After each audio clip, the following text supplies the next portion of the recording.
Hello, everyone, and thank you so much for joining us this evening for our reading of As You Like It. We are sorry that we are not streaming live, the magic of technology, but we are excited to be bringing this all into your homes now. So to get right to the meat of things, without further ado, I'd love us all to introduce ourselves. Take it away. Hi, I'm Noriega. I'll be playing Orlando. Hi, I'm Salkin. I'll be playing Adam, Sir Oliver Martext, Forrester, and a page. Hi, I'm Matt Haines, and I'll be playing Oliver. Hi, my name's Taline. I'm going to be playing Dennis, both First Lords, and Audrey. Hi, I'm Julianne Froehlich, and I am playing Charles, Amiens, William, and Jaques de Bois. Hi, I'm Veronica, and I'll be playing Celia. Hi, I'm Nicole Zimmermann. I'll be playing Rosalind. Hi, I'm Eileen. I'll be playing Touchstone. I am Nasta. I'll be playing LeBeau and Jaques. Hi, I'm Joe Rothstein. I'll be playing Duke Frederick and Duke Senior. Hello, my name is Reegan McKenzie. I'll be playing Corin, Hymen, and two of the Second Lords. I am Kay Cook, and I'll be reading Silvius. Hello, I'm Vivian Brock, and I'll be reading Phebe. Wonderful. So, without further ado, As You Like It.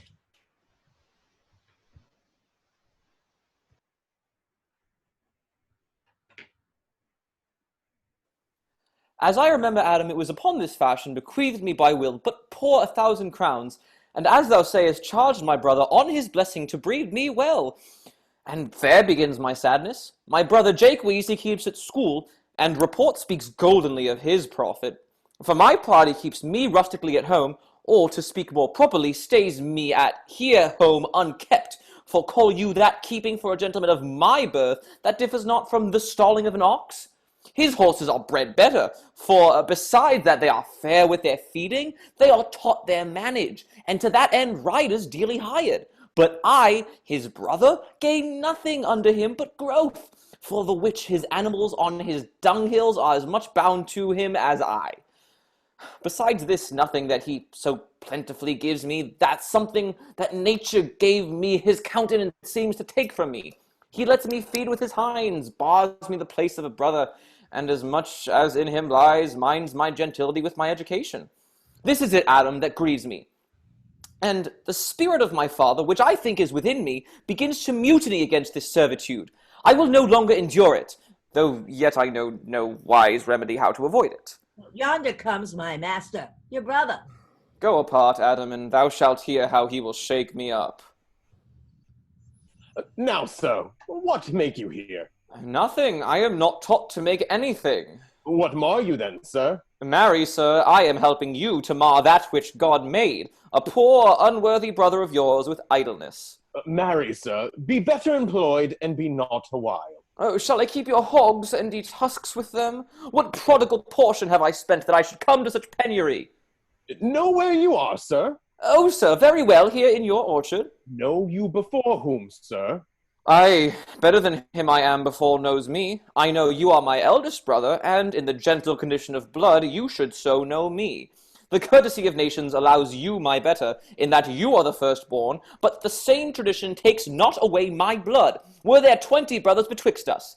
I have as much of my father in me as you, albeit I confess your coming before me is nearer to his reverence. What, boy? Oh, come, elder brother, you are too young in this. Wilt thou lay hands on me, villain? I am no villain. I am the youngest son of Sir Roland de Bois. He was my father, and he is thrice a villain that says such a father begot villains. Wert thou not my brother, I would take this hand from thy throat till this other had pulled out thy tongue for saying so. Thou hast rallied on themselves. Sweet masters, be patient for your father's remembrance. Be at accord. Let me go, I say. I will not till I please. You shall hear me. My father charged you in his will to give me a good education. You have trained me like a peasant, obscuring and hiding from me all gentlemanlike qualities. The spirit of my father grows strong in me, and I will no longer endure it. Therefore, allow me such exercises as may become a gentleman, or give me the poor allotry my father left me by testament. With that I will go by my fortunes. And what wilt thou do? Beg when that is spent. Well, sir, get you in. I will not long be troubled with you. You shall have some part of your will. I pray you leave me. I will no further offend you than becomes me for my good. Get you with him, you old dog. Ah, is old dog my reward? Most true, I have lost most of my teeth in your service. God be with my old master. He would not have spoke such a word. Is it even so? Begin you to grow upon me? I will physic your rankness, and yet give no 1,000 crowns neither. Holla, Dennis! Calls your worship? Was not Charles, the Duke's wrestler, here to speak with me? So please you, he is here at the door and importunes access to you. Call him in. 'Twill be a good way, and tomorrow the wrestling is. Good morrow to your worship. Good morrow, Monsieur Charles. What's the new news at the new court? There's no news at the court, sir, but the old news. That is, the old Duke is banished by his younger brother, the new Duke, and 3 or 4 loving lords have put themselves into voluntary exile with him, whose lands and revenues enrich the new Duke. Therefore, he gives them good leave to wander. Can you tell if Rosalind, the Duke's daughter, be banished with her father? Oh, no, for the Duke's daughter, her cousin, so loves her, being ever from their cradle spread together, that he would have followed her exile or have died to stay behind her. She is at court, and no less beloved of her uncle than his own daughter, and never two ladies love as they do. Where will the old Duke live? They say he's already in the forest of Arden, and a many merry men with him, and there they live like the old Robin Hood of England. They say many young gentlemen flock to him every day, and fleet the time carelessly, and they did in the golden world. What, you wrestle tomorrow before the new Duke? Marry, do I, sir? And come to acquaint you with a matter. I am given, sir, secretly to understand that your brother Orlando hath a disposition to come in disguise against me to try a fall. Tomorrow, sir, I wrestle for my credit, and he that escapes me without some broken limb shall quit him. Well, your brother is but young and tender, and for your love, I would be loath to foil him as I must, for my own honor, if he comes in. Therefore, out of my love to you, I come here to you withal, and either you must stay him from his intentment, or brook such disgrace as well as he shall run into, in that it is a thing of his own search, and altogether against my will. Charles, I thank thee for thy love to me, which thou shalt find I will most kindly requite. I had myself notice of my brother's purpose herein, and have by underhand means labored to dissuade him from it, but he is resolute. I'll tell thee, Charles, it is the stubbornest young fellow of France, full of ambition, an envious emulator of every man's good parts, a secret and villainous contriver against me, his natural brother. Therefore, use thy discretion.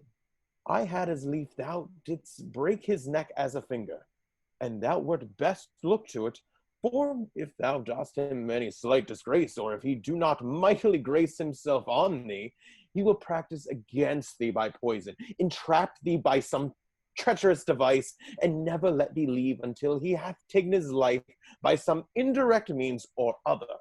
For I assure thee, and almost with tears I speak it, there is not one so young, so villainous this day living. I speak but brotherly of him, but I should anatomize him to thee as he is. I must blush, weep, and thou must look pale in wonder. I am hardly glad I came hither to you. If he comes tomorrow, I'll give him his payment. If ever he goes alone again, I'll never wrestle for prize more. And so, God keep your worship. Farewell, good Charles. Now will I stir this gamester. I hope I shall see an end of him, for my soul yet I know not why hates nothing more than he.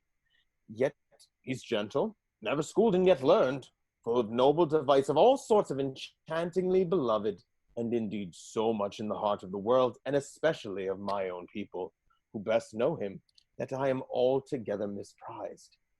But it shall not be so long. This wrestler shall clear all. Nothing remains but that I kindle the boy thither, which now I'll go about.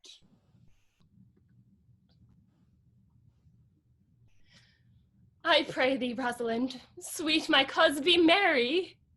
Dear Celia, I show more mirth than I am mistress of. And would you yet I were merrier?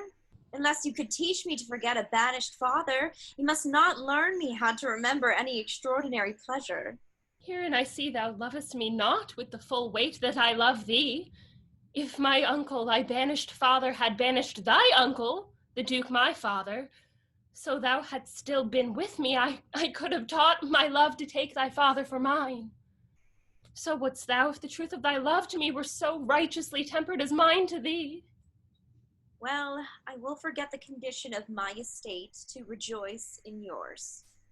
You know my father hath no child but I, nor none is like to have, and truly when he dies, thou shalt be his heir.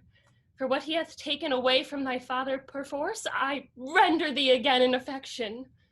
By mine honor I will, and when I break that oath, let me turn monster. Therefore, my sweet Rose, my dear Rose, be merry. From henceforth I will cause and devise sports. Let me see. What think you of falling in love? Marry, I prithee do, to make sport withal, but love no man in good earnest, nor no further in sport neither than with safety of a pure blush. Thou mayst in honor come off again. What shall be our sport then? Let us sit and mock the good housewife Fortune from her wheel, that her gifts may henceforth be bestowed equally. I would we could do so, for her benefits are mightily misplaced, and the bountiful blind doth mistake in her gifts to women. 'Tis true. For those that she makes fair, she scarce makes honest, and those that she makes honest, she makes very ill-favoredly. Nay, now thou goest from Fortune's office to Nature's. Fortune reigns and gives to the world, not in the lineaments of nature. No. When nature hath made a fair creature, may she not by fortune fall into the fire? Though nature hath given us wit to flout at fortune, hath not fortune sent us this fool to cut off the argument? Indeed, there is fortune too hard for nature, when fortune makes nature's natural the cutter off of nature's wit. Peradventure this is not fortune's work neither, but nature's, who perceiveth our natural wits too dull to reason of such goddesses, and hath sent this natural for our whetstone. For always the dullness of the fool is the whetstone of the wits. How now, wit? Whither wander you? Mistress, you must come away to your father. Were you made the messenger? No, by mine honor, but I was bid come for you. Where learned you that oath, fool? Of a certain knight that swore by his honor they were good pancakes, and swore by his honor the mustard was not. But I'll stand to it, the pancakes were not, and the mustard was good, and yet was not the knight sworn? How prove you that in the great heap of your knowledge? I marry now, unmuzzle your wisdom. Stand you both forth now, stroke your chins, and swear by your beards that I am a knave. By our beards, if we had them, thou art. By my knavery, if I had it, then I were. But if you swear by that is not, you are not forsworn. No more was this knight swearing by his honor, for he never had any. Or if he had sworn it away before he ever saw those pancakes or that mustard. Prithee, who is it that thou meanest? Oh, one that old Frederick, your father, loves. My father's love is enough to honor him enough. Speak no more of him, you'll be whipped for taxation one of these days. The more pity that fools may not speak wisely, what wise men do foolishly. By my troth, thou say'st true, for since the little wit that fools have was silence, the little foolery that wise men have makes a great show. Here comes Monsieur LeBeau. With his mouth full of news. which he will put on us as pigeons feed their young. Then shall we be news-crammed. All the better, we shall be more marketable. Bonjour, Monsieur LeBeau. What's the news? Fair princess, you have lost much good sport. Sport? Of what color? What color, madam? How shall I answer you? As wit and fortune will. Or as the destinies decree. Well said. That was laid on with a trowel. Hey, if I keep not my rank... Thou losest thy own smell. You amaze me, ladies. I would have told you of good wrestling, which you have lost the sight of. You tell us the manner of the wrestling. I will tell you the beginning, and if it please your ladyships, you may see the end, for the best is yet to do. And here where you are, they are coming to perform it.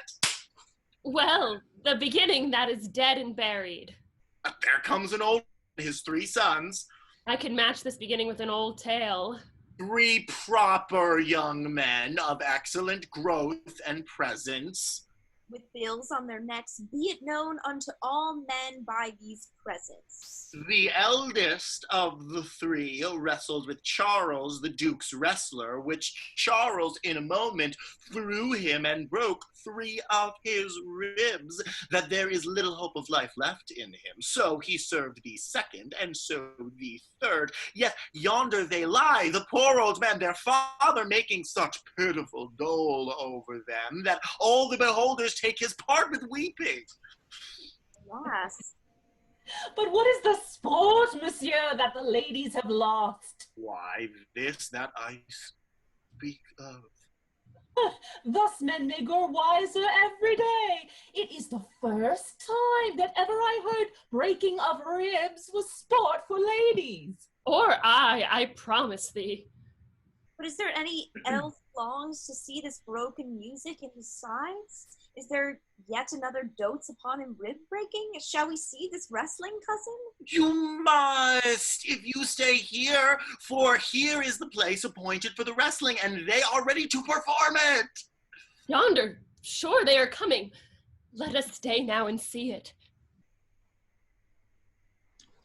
Come on, since the youth will not be entreated, his own peril on his forwardness. Yonder the man? Even he, ma'am.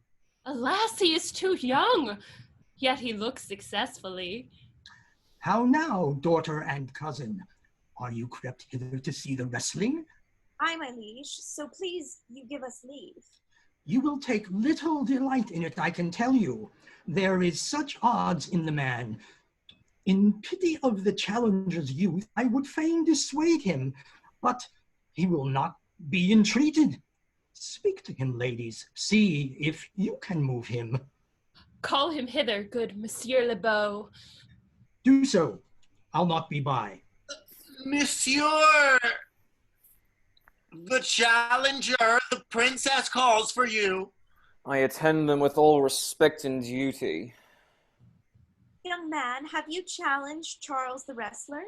No, fair princess, he is the general challenger. I come but in, as others do, to try him with the strength of my youth. Young gentleman, your spirits are too bold for your years. You have seen cruel proof of this man's strength. If you saw yourself with your eyes or knew yourself with your judgment, the fear of your adventure would counsel you to a more equal enterprise. We pray you, for your own sake, to embrace your own safety and give over this attempt. Do, young sir. Your reputation shall not therefore be misprized. We will make it our suit to the Duke, that the wrestling might not go forward. I beseech you, punish me not with your hard thoughts, wherein I confess me much guilty to deny so fair and excellent ladies anything, but let your fair eyes and gentle wishes go with me to my trial, wherein if I be foiled, there is but one shamed that was never gracious. If killed, but one dead that was willing to be so, I shall do my friends no wrong, for I have none to lament me, the world no injury, for in it I have nothing, only in the world I fill up a place, which may be better supplied when I have made it empty. The little strength that I have, I would it were with you. And mine to eke out hers. Fare you well, pray heaven I be deceived in you. Your heart's desires be with you. Come, where is this young gallant that is so desirous to lie with his mother earth?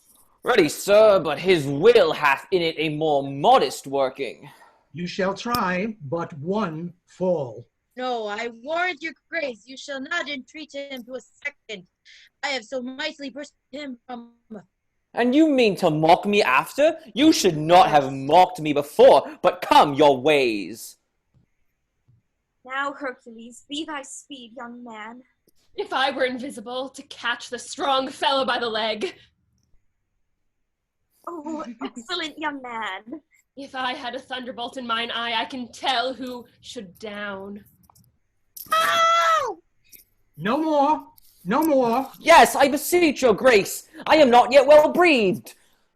How dost thou, Charles? Cannot speak, my lord. Bear him away. What is thy name, young man? Orlando, my liege, the youngest son of Sir Roland de Bois. I would thou hadst been son to some man else. The world esteemed thy father honorable, but I did find him still mine enemy. Thou shouldst have better pleased me with this deed hadst thou descended from another house. But fare thee well, thou art a gallant youth. I would thou hadst told me of another father. Were I my father, cuz, would I do this? I am more proud to be Sir Roland's son, his youngest son, and would not change that calling to be adopted heir to Frederick. My father loved Sir Roland as his soul, and all the world was of my father's mind. Had I before known this young man his son, I should have given him tears unto entreaties, ere he should have thus ventured. Gentle cousin, let us go thank him and encourage him. My father's rough and envious disposition sticks me at my heart. Sir, you have well deserved. If you do keep your promises in love, but justly, as you have exceeded all promise, your mistress shall be happy. Gentlemen, wear this for me. One out of suits with fortune that could give more, but that her hand lacks means. Shall we go, cuz? Aye. Fare you well, fair gentlemen. Can I not say thank you? My better parts are all thrown down, and that which here stands up is but a quintain, a mere lifeless block. He calls us back. My pride fell with my fortunes. I'll ask him what he would do. Did you call, sir? Sir, have you wrestled well and overthrown more than your enemies? Will you go, cuz? Have with you. Fare you well. What passion hangs these weights upon my tongue? I cannot speak to her, yet she urged conference. Oh, poor Orlando, thou art overthrown. Or Charles, or something weaker masters thee. Good sir, I do in friendship counsel you to leave this place, albeit you have deserved high commendation, true applause, and love. Yet such is now the Duke's condition that he misconstrues all that you have done. The Duke is humorous. What he is indeed more suits you to conceive than I to speak of. I thank you, sir, and pray you tell me this. Which of the two was daughter to the Duke that here was at the wrestling? Neither his daughter, if we judge by manners. But yet, indeed, the lesser is his daughter. The other is the daughter of the banished Duke, and here detained by her usurping uncle to keep his daughter company, whose loves are dearer than the natural bond of sisters, but I can tell you that of this late Duke hath ta'en displeasure against his gentle niece, grounded upon no other argument but that the people praise her for her virtues and pity her for her good father's sake, and on my life, his malice against the lady will suddenly break forth. Sir, fare you well.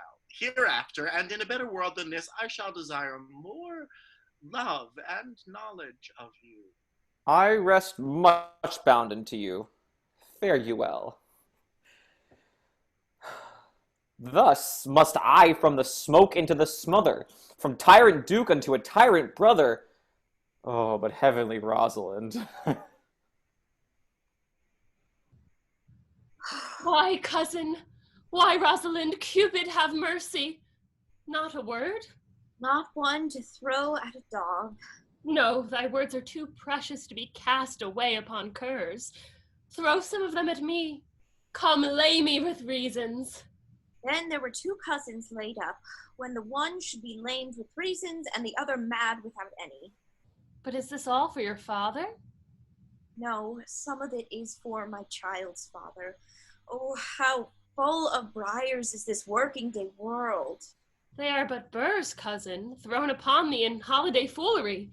If we walk not into the trodden paths, our very petticoats will catch them. I could shake them off my coat. These burrs are in my heart. Hem them away. I would try if I could cry hem and have him. Come, come, wrestle with thy affections. Oh, they take the part of a better wrestler than myself. Oh, a good wish upon you. You will try in time in despite of a fall. But, turning these jests out of service, let us talk in good earnest. Is it possible on such a sudden you should fall into so strong a liking with old Sir Rowland's youngest son? The Duke my father loved his father dearly. Doth it therefore ensue that you should love his son dearly? By this kind of chase I should hate him, for my father hated his father dearly. Yet I hate not Orlando. No, Faith, hate him not for my sake. Why should I not? Doth he not deserve well? Let me love him for that, and do you love him because I do? Look, here comes the Duke. With his eyes full of anger. Mistress, dispatch you with your safest haste and get you from our court. Me, uncle? You, cousin, within these 10 days, if that thou beest found so near our public court in 20 miles, thou diest for it. I do beseech your grace, let me the knowledge of my fault bear with me. If with myself I hold intelligence or have acquaintance with mine own desires, if that I do not dream or be not frantic as I do trust that I am not, then dear uncle, never so much as in a thought unborn did I offend your highness. Thus do all traitors, if their purgation did consist in words. They are as innocent as grace itself. Let it suffice thee that I trust thee not. Yet her mistrust cannot make me a traitor. Tell me whereon the likelihood depends. Thou art thy father's daughter. There's enough. So was I when your highness took his dukedom. So was I when your highness banished him. Treason is not inherited, my lord, or if we did derive it from our friends, what's that to me? My father was no traitor. Then, my good liege, mistake me not so much to think my poverty is treacherous. Dear sovereign, hear me speak. Aye, Celia, we stayed her for your sake, else had she with her father ranged long. I did not then entreat to have her stay. It was your pleasure and your own remorse. I was too young that time to value her, but now I know her. If she be a traitor, why, so am I. We have slept together, rose at an instant, learned, played, eat together, and wheresoever we went, like Juno's swans, still we went coupled and inseparable. She is too subtle for thee, and her smoothness, her very silence, and her patience speak to the people, and they pity her. Thou art a fool. She robs thee of thy name, and thou wilt show more bright and seem more virtuous when she is gone. Then open not thy lips. Firm and irrevocable is my doom which I have passed upon her. She is banished. Pronounce that sentence then on me, my liege. I cannot live without her company.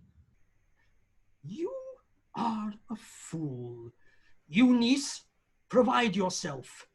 If you outstay the time, upon mine honor and the greatness of my word, you die. Oh, my poor Rosalind, whither wilt thou go? Wilt thou change fathers?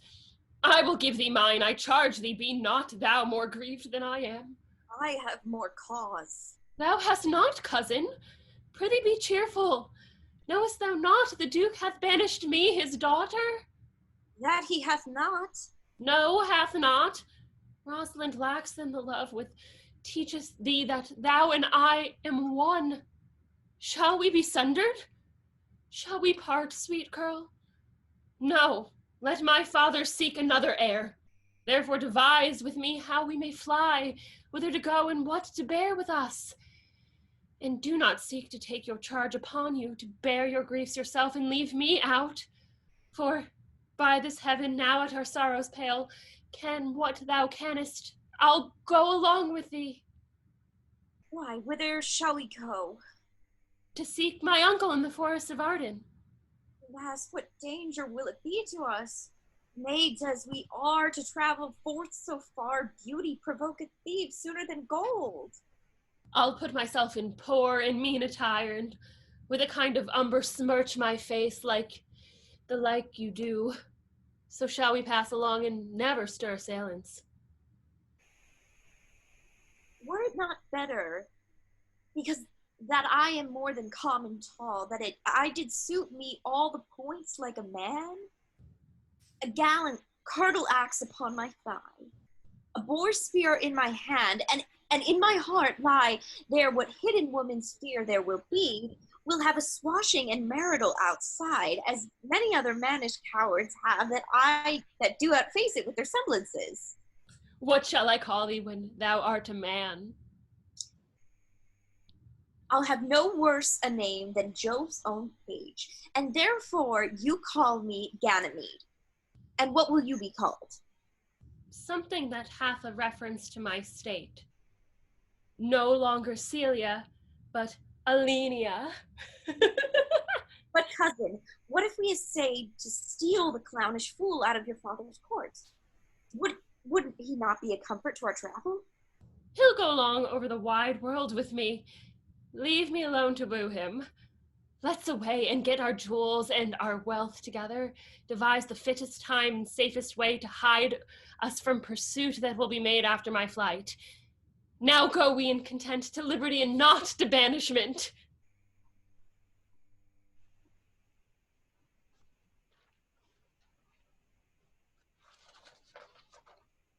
Now, my co-mates and brothers in exile, hath not old custom made this life more sweet than that of painted pomp?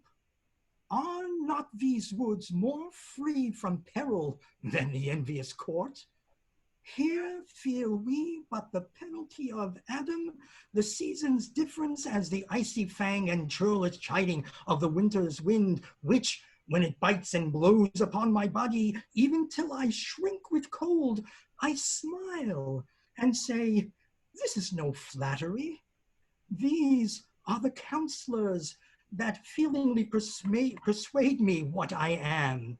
Sweet are the uses of adversity, which, like the toad, ugly and venomous, wears yet a precious jewel in his head.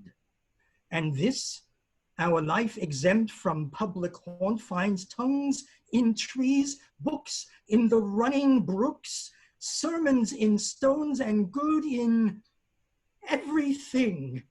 I would not change it. Happy is your grace that can translate the stubbornness of fortune into so quiet, so sweet a style. Come, shall we go and kill us a venison? And yet, it irks me, the poor dappled fools, being native burghers of this desert city, should in their own confines with forked heads have their round watches gored. Indeed, my lord, the melancholy Jaques grieves is that, and in that kind swears you do more usurp than doth your brother that hath banished you. To this day, my lord of Amiens and myself did steal behind him as he lay along under an oak, whose antique root peeps out upon the brook that brawls along this wood, to which place a poor sequestered stag, that from the hunter's aim he had ta'en a hurt, did come to languish, and indeed, my lord, the wretched animal heaved forth such groans that the discharge did stretch his leathern coat almost to bursting.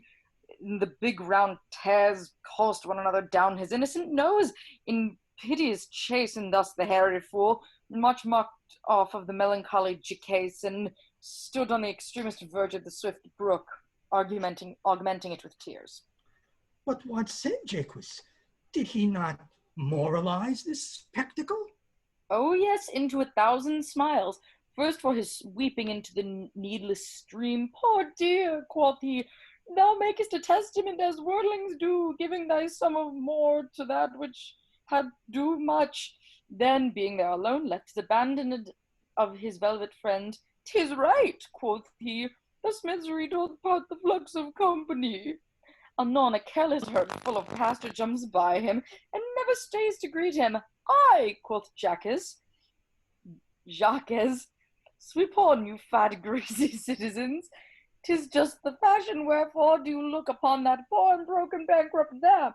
Thus most invectively he pierceth through the body of this country, city, court, yea, and of this our life, swearing that we are mere usurpers, tyrants, and what's worse, to fright the animals and to kill them up in their assigned native dwelling place. And did you leave him in this contemplation?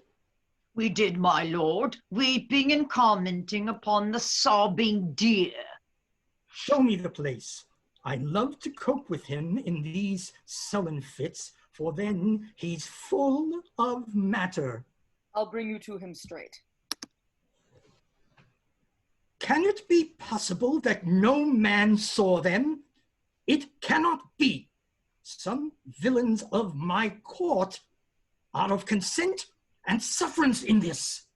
I cannot hear any of that did see her. The ladies, her attendants of her chamber, saw her abed in the morning early. They found the bed untreasured of their mistress.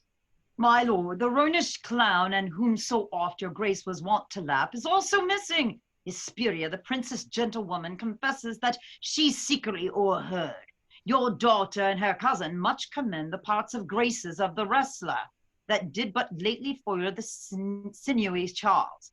And she believes, wherever they are gone, the youth is surely in their company. Send his brother, fetch that gallant hither. If he be absent, bring his brother to me.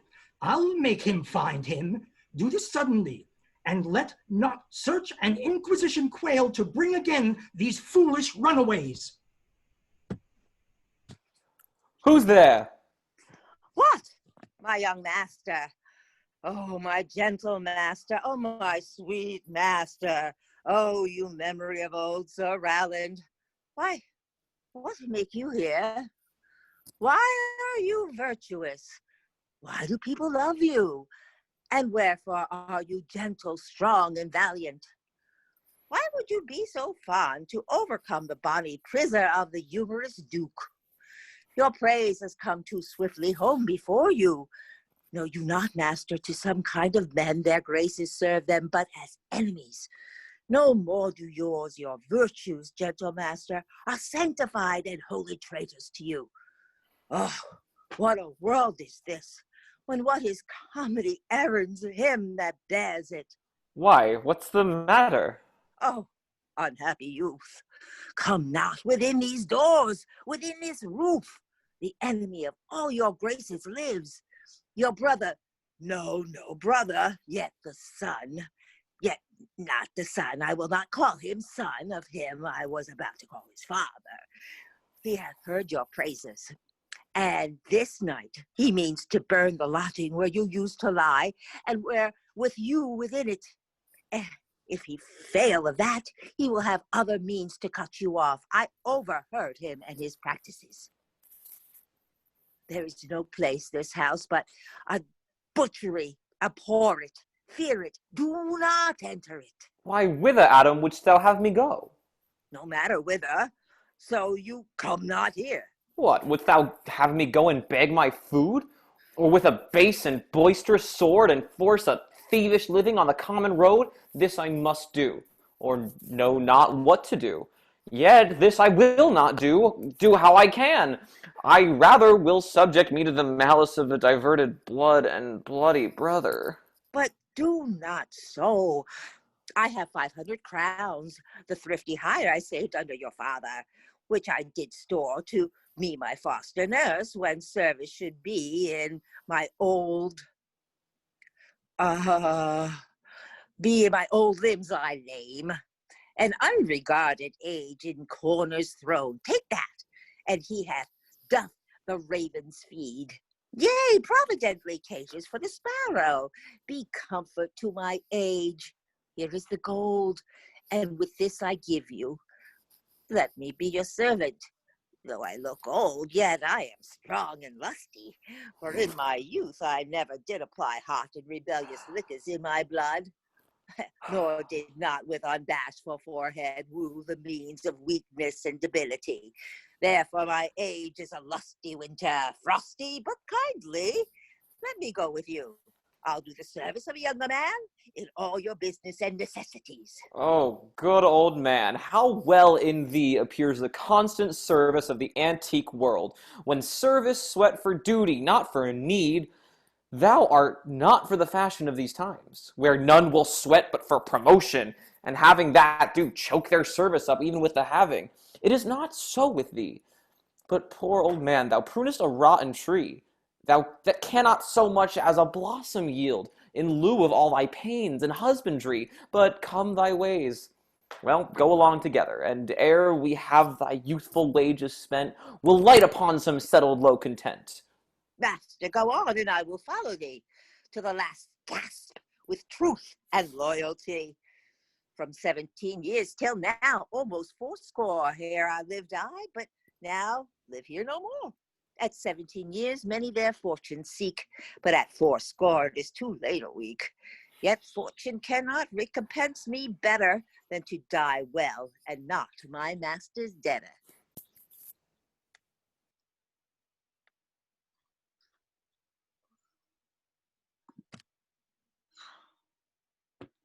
Oh, Jupiter, how weary are my spirits! I care not for my spirits if my legs were not weary. I could find in my heart to disgrace my man's apparel and to cry like a woman, but I must comfort the weaker vessel, as doublet and hose ought to show itself courageous to petticoat. Therefore, courage, good Eliana.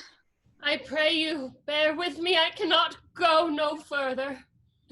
For my part, I had rather bear with you than bear you. Yet I should bear no cost if I did bear you, for I think you have no money in your purse.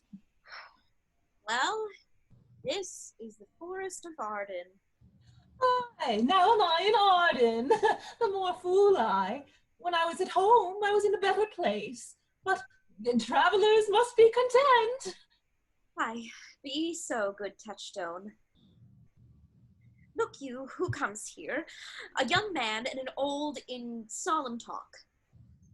That is the way to make her scorn you still. Oh, Corin, thou knewst how I do love her. I partly guess, for I have loved her now.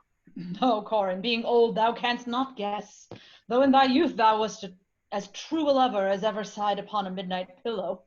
But if thy love were ever like to mine, as sure I think did never man love so. How many actions most ridiculous hast thou been drawn to by thy fantasy? Into 1,000 that I have forgotten. Thou didst then ne'er love so heartily. If thou rememberest not the slightest folly that ever did love make thee run into, thou hast not loved. Or if thou hast not sat as I do now, wearying thy hearer in thy mistress's praise, thou hast not loved. Or if thou hast not broke from company abruptly, as my passion now makes me, thou hast not loved. Oh, Phebe, oh, Phebe, Phebe. Alas, poor shepherd, searching of thy wound, I have my hard adventure found mine own. Oh, and I mine.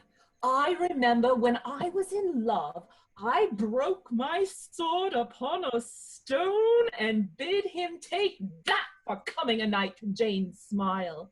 And I remember the kissing of her vatlet, and the cow's dogs that her pretty chopped hands had milked. And I remember the wooing of a peace god instead of her, from whom I took 2 cards, and giving her them again, said with weeping tears, "Wear these for my sake." We that are true lovers run into strange capers. But as all is mortal in nature, so is all nature in love mortal in folly. Thou speakest wiser than thou art whereof.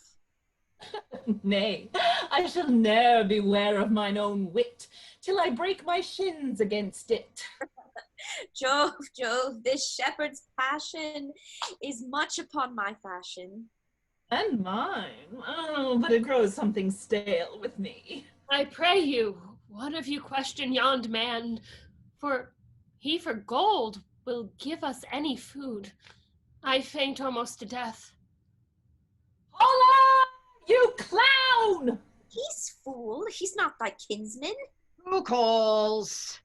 Your betters, sir. Else are they very wretched. Peace, I say. Good even to you, friend. And to you, gentle sir, and to you all.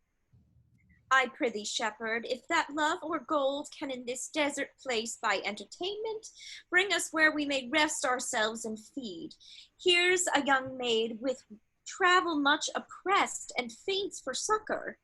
Fair sir, I pity her, and wish for her sake more than for mine own. My fortunes were more able to relieve her.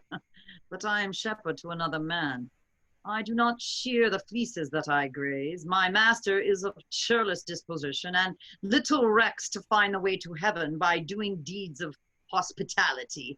Besides, his coat, his flocks and bounds of feed are now on sale, and at our sheepcote now. By reason of his absence, there is nothing that you will feed on, but what is, come see, and in my voice most welcome shall you be. What is he that shall buy his flock and pasture? That young swain that you saw here by erewhile, that little cares for buying any. I pray thee, if it stand with honesty, buy thou the cottage, pasture, and the flock, and thou shalt have to pay us for it. And we will mend thy wages. I like this place, and willingly could waste my time in it. Well, assuredly the thing is to be sold. Go with me. If you like upon report the soil, the profit, and this kind of life, I will your very faithful feeder be, and buy it with your gold right suddenly. Under the greenwood tree, who loves to lie with thee, and turned his merry note unto the sweet bird's throat. Come hither, come hither, come hither.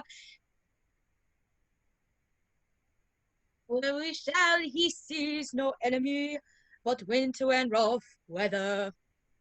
More, I prithee, more. And it will make you melancholy, Monsieur Jaques. I thank it. More, I prithee, more. I can suck melancholy out of a song as a weasel sucks eggs. More, I prithee, more. Oh, my voice is ragged. You know I cannot please you.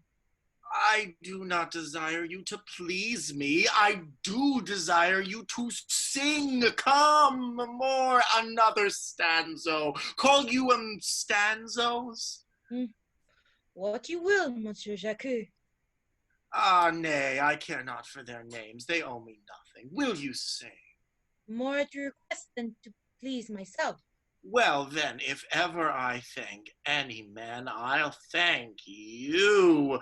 But that they call compliment is like the encounter of 2 dog apes, and when a man thanks me heartily, methinks I have given him a penny, and he renders me the beggarly thanks. Come, sing, and you that will not hold your tongues.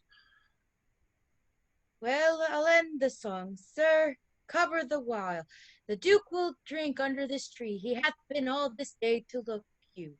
And I have been all this day to avoid him. He is too disputable for my company. I think of as many matters as he, but I give heaven thanks and make no boast of them. Come, warble, come. Who doth ambition shun, and loves to live in the sun. The food he eats and pleased with what he gets. Come hither, come hither, come hither. Here shall he see no enemy, but winter and weather. And rough weather. I'll give you a verse to this note that I made yesterday in spite of my invention. And I'll sing it. Thus it goes. If it do come to pass that any man turned ass, leaving his wealth and ease a stubborn will to please, ductame, ductame, ductame, here shall he see gross fools as he, and if he will, come to me. What's that? Ductame? 'Tis a Greek invocation to call fools into a circle. I'll go to sleep if I can. If I cannot, I'll rail against all the firstborn of Egypt. And I'll go see the Duke. His banquet is prepared.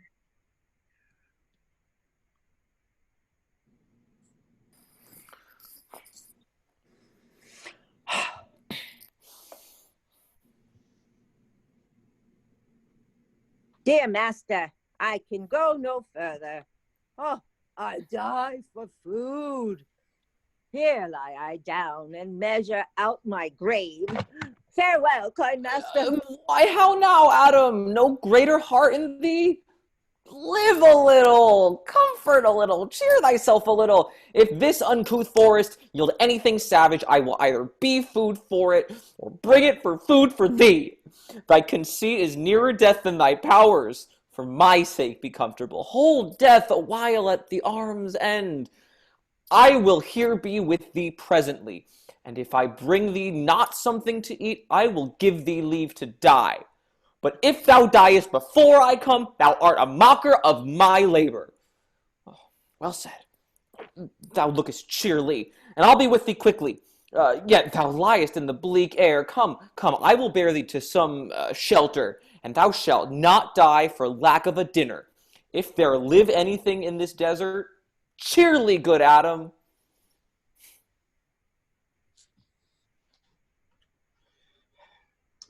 I think he be transformed into a beast, for I can nowhere find him like a man. My lord, he is but even now gone hence. Here was he merry, hearing of the song. If he, compact of jars, grow musical, we shall have shortly discord in the spheres. Go, seek him, tell him I would speak with him. Oh, he saves my labor of his own approach. Why, how now, monsieur? What a life is this that your poor friends must woo your company? What? You look merrily. A fool! I met a fool in the forest, a motley fool, a miserable world. As I do live by food, I met a fool who laid him down and basked him in the sun and railed on Lady Fortune in good terms, in good set terms, and yet a motley fool. Good morrow, fool, quoth I. No, sir, quoth he, call me not fool till heaven hath sent me fortune. And then he drew a dial from his poke, and looking on it with lackluster eye, said very wisely, it is 10 o'clock, thus we may see, quoth he, how the world wags. 'Tis but an hour since it was 9, and after 1 hour more 'twill be 11. And so from hour to hour we ripe, and then from hour to hour we rot, and thereby hangs a tale. Oh, when did I hear the motley fool thus moral on the time? My lungs began to crow like Chanticleer, that fools should be so deep contemplative, and I did laugh sans intermission an hour by his dial. Oh, noble fool, a worthy fool, motley's the only wear. What fool is this? Oh, worthy fool, one that hath been a courtier, and says, if ladies be but young and fair, they have the gift to know it. And in his brain, which is as dry as the remainder biscuit after a voyage, he hath strange places crammed with observation, the which he vents in mangled forms. Oh, that were I a fool. I am ambitious for a motley code.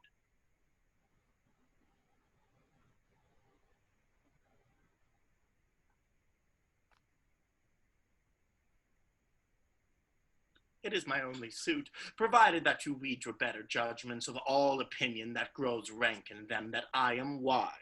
I must have liberty with all, as large a charter as the wind, to blow on whom I please. For so fools have, and they that are most galled with my folly, they most must laugh, and why, sir, must they so?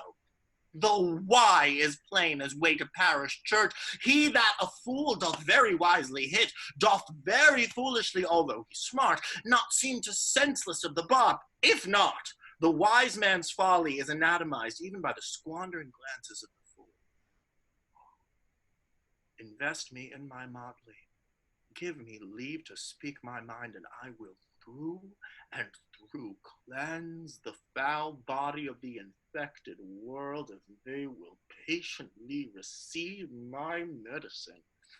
Fie on thee, I can tell what thou wouldst do. What for a counter would I do but good? Most mischievous foul sin in chiding, sin, for thou thyself have been a libertine, as sensual as the brutish sting itself, and all the embossed sores and headed evils that thou with license of free foot hast caught, wouldst thou disgorge into the general world. Why, who cries out on pride that can therein tax any private party? Doth it not flow as hugely as the sea, till that the weary very means do ebb? What woman in the city do I name, when that I say the city woman bears the cost of princes on unworthy shoulders? Who can come in and say that I mean her, or such as when such a one as such is her neighbor? Or what is he of basest function that says his bravery is not of my cost, thinking I meant him, but therein suits his folly to the metal of my speech? There then, how then, what then? Let me see wherein my tongue hath wronged. If I do him right, then he hath wronged himself. If he be free, why then my taxing like a wild goose flies, unclaimed of any man. But who comes here? Forbear, and eat no more. Why, I have eaten none yet. Nor shalt not till necessity be served. Of what kind should this cock come? Art thou thus boldened, man, by thy distress, or else a rude despiser of good manners, that in civility thou seemst so empty? You touched my vein at first. The thorny point of bare distress hath taken from me the show of smooth civility. Yet I am inlaid bread and know some nurture. But forbear, I say, he dies that touches any of this fruit till I and my affairs are answered. And then you will not be answered with reason. I must die. What would you have? Your gentleness shall force more than your force move us to gentleness. I almost died for food, and let me have it. Sit down and feed, and welcome to our table. Speak you so gently? Oh, pardon me, I pray you. I thought that all things had been savage here, and therefore put I on the countenance of stern commandment. But whate'er you are that in this desert is inaccessible, under the shade of melancholy boughs, lose and neglect the creeping hours of time, if ever you have looked on better days, if ever been where bells have knolled to church, if ever sat at any good man's feast, if ever from your eyelids wiped a tear, and know what 'tis to pity and be pitied, let gentleness my strong enforcement be, in the which hope I blush and hide my sword. True it is that we have seen better days, and have with holy bell been knolled to church and sat at good men's feasts and wiped our eyes of drops that sacred pity hath engendered. And therefore sit you down in gentleness and take upon command what help we have, that to your wanting may be ministered. Then, but forbear your food a little while, whilst, like a doe, I go to find my fawn and give it food. There is an old poor man, who after me hath many a weary step, limped in pure love, till he be first suffice, oppressed with 2 weak evils, age and hunger. I will not touch a bit. Go find him out, and we will nothing waste till you return. I thank thee, and be blessed for your good comfort. Thou seest, we are not all alone unhappy. This wide and universal theater present more woeful pageants than the scene wherein we play in. All the world's a stage, and all the men and women merely players. They have their exits and their entrances, and one man in his time plays many parts, his acts being 7 ages. At first, the infant, mewling and puking in the nurse's arms, and then the whining schoolboy with his satchel and shining morning face, creeping like the snail, unwillingly to school, and then the lover, sighing like furnace with a woeful ballad made to his mistress's eyebrow. Then the soldier, full of strange oaths and bearded like the pard, jealous in honor, sudden and quick in quarrel, seeking the bubble reputation even in the cannon's mouth. And then the justice, fair and round, belly with good capon lined, with eyes severe and beard of formal cut, full of wise saws and modern instances. And so he plays his part. The 6th age shifts into the lean and slippered pantaloon, with spectacles on nose and pouch on side, his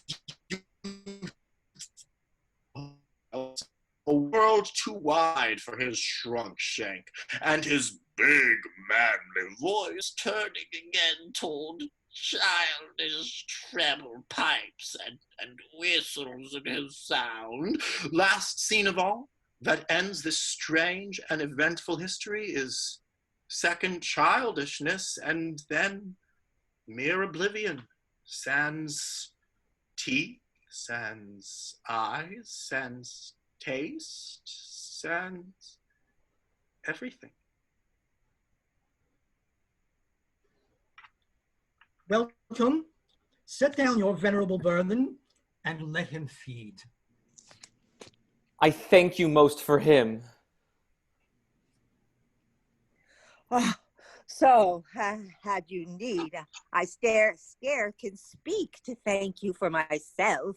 Welcome. Fall to. I will not trouble you as yet to question you about your fortunes. Give us some music, and good cousin, sing. Blow, blow, thou winter wind, thou art not on so kind as man's ingratitude, thy tooth is not so keen, because thou art not seen, although thy breath be rude. Hi-ho, sing, hi-ho, unto the green holly.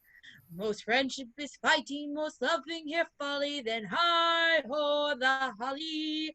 His life is most jolly, freeze, free. Not both night as benefits for but thou the waters warp. Thy sting is not so sharp as friends remember thought. Hi-ho, sing, hi-ho.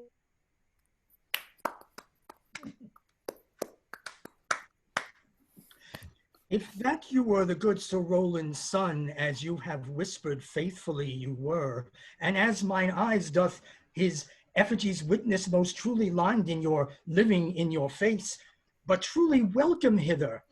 I am the Duke that loved your father. The residue of your fortune go to my cave and tell me. Good old man, thou art right welcome as thy master is. Support him by the arm, give me your hand, and let me all your fortunes understand.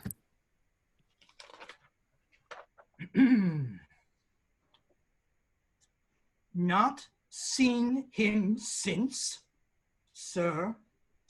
Sir, that cannot be.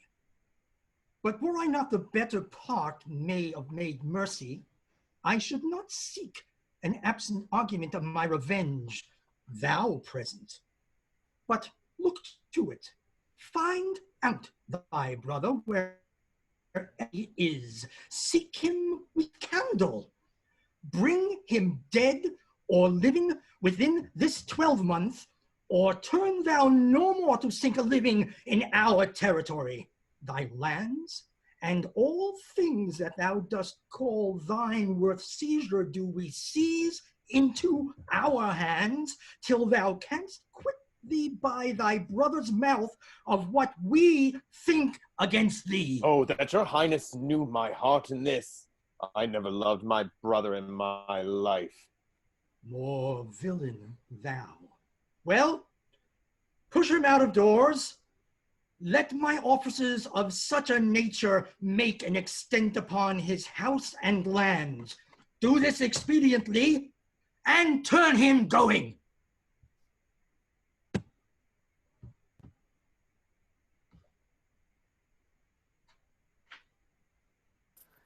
Hang there my verse in witness of my love, and thou thrice-crowned queen of night, survey with thy chaste eye from thy pale sphere above thy huntress's name that my full life doth sway. Oh, Rosalind, these trees shall be my books, and in their barks my thoughts I'll character, that every eye which in this forest looks shall see thy virtue witnessed everywhere. Run, run, Orlando, carve on every tree the fair, the chaste, and unexpressive she. And how like you the shepherd's life, Master Touchstone? Truly, shepherd, in respect of itself, it is a good life. But in respect that it is a shepherd's life, it is not. In respect that it is solitary, I like it very well. But in respect that it is private, it is a very vile life. Now, in respect it is in the fields, it pleaseth me well. But in respect it is not in the court, it is tedious. As it is a spare life, look you, it suits my humor well. But as there is no more plenty in it, it goes much against my stomach. Ugh. Hast any philosophy in thee, shepherd? No more but that I know the more one sickens, the worse at ease he is. And that he that wants money means and content is without 3 good friends. That the property of rain is too wet and fire to burn. That good pasture makes fat sheep, and that a great cause of the night is lack of the sun. That he that hath learned no wit by nature nor art may complain of good breeding, or comes of a very dull kindred. Such a one is a natural philosopher. Wast ever in court, shepherd? No, truly.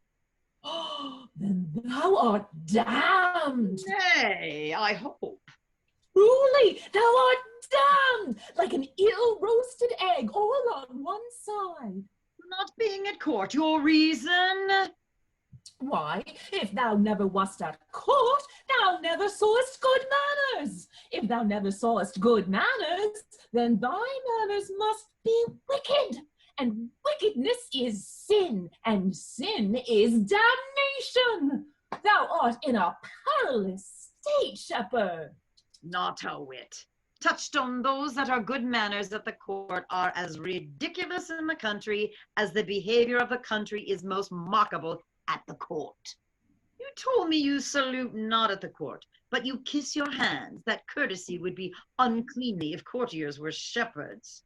Instance? Briefly, come, instance. Why, we are still handling our ewes, and their fells, you know, are greasy. Why, do not your courtiers' hands sweat? And is not the grease of a mutton as wholesome as the sweat of a man? Shallow, shalla-la-la-la-la-la-la-lo. A better instance, I say, come. Besides, our hands are hard. Your lips will feel them the sooner. Shallow again, a more sounder instance, come. And they are often tarred over with the surgery of our sheep. And would you have us kiss tar? The courtiers' hands are perfumed with civet. Most shallow man! Thou worm's meat in respect of a good piece of flesh indeed. Learn of the wise and perpend. Civet is of a baser birth than tar, the very uncleanly flux of a cat. Mend the instance, shepherd. You have too corely a wit for me, I'll rest. Wilt thou rest damned? God help thee, shallow man. God make incision in thee. Thou art raw. Sir, I am a true laborer. I earn that I eat, get that I wear. Oh, no man hate, envy no man's happiness. Glad of the men's good, content with my harm, and the greatest of my pride is to see my ewes graze and my lambs suck. That is another simple sin in you, to bring the ewes and the rams together, and to offer to get your living by the copulation of cattle, to be bawd by a bellwether, and to betray a she-lamb of a 12-month to a crooked-pated old cuckoldy ram out of all reasonable match. If thou beest not damned for this, the devil himself will have no shepherds. I cannot see how thou shouldst escape. Oh. Here comes young Master Hymen, my new mistress's brother. From the east to western end, no jewel is like Rosalind. Her worth being mounted on the wind, through all the world bears Rosalind. All the pictures fairest lined are but black to Rosalind. Let no fair be kept in mind but the fair of Rosalind. I'll rhyme you so 8 years together, dinners and suppers and sleeping hours accepted. It is the right butter woman's rank to market. Out, fool. For a taste. If a heart do lack a hind, let him seek out Rosalind. If the cat will after kind, so be sure will Rosalind. Winter garments must be lined, so must slender Rosalind. They that reap must sheaf and bind, then to cart with Rosalind. Sweetest nut hath sourest rind, such a nut is Rosalind. He that sweetest rose will find, must find love's prick in Rosalind. This is the very false gallop of verses. Why do you infect yourself with them? Peace, you dull fool. I found them on a tree. Oh, truly the tree yields bad fruit. I'll graft it with you, and then I shall graft it with a medlar. Then it will be the earliest fruit in the country, for you'll be rotten ere you'll be half ripe, and that's the ripe version of a medlar. You have said, but whether wisely or no, let the forest judge. Peace, here comes my sister reading. Stand aside. Why should this a desert be? For it is unpeopled? No, tongues I'll hang on every tree that shall civil saying show. Some how brief the life of man runs his erring pilgrimage, that the stretching of a span buckles in his sum of age, sum of violated vows twixt the souls of friend and friend, but upon the fairest boughs, or at every sentence end, will I, Rosalinda, write, teaching all that read to know the quintessence of every sprite, heaven would in little show.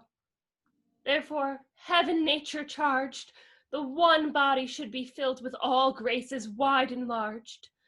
Nature presently distilled Helen's cheek, but not her heart.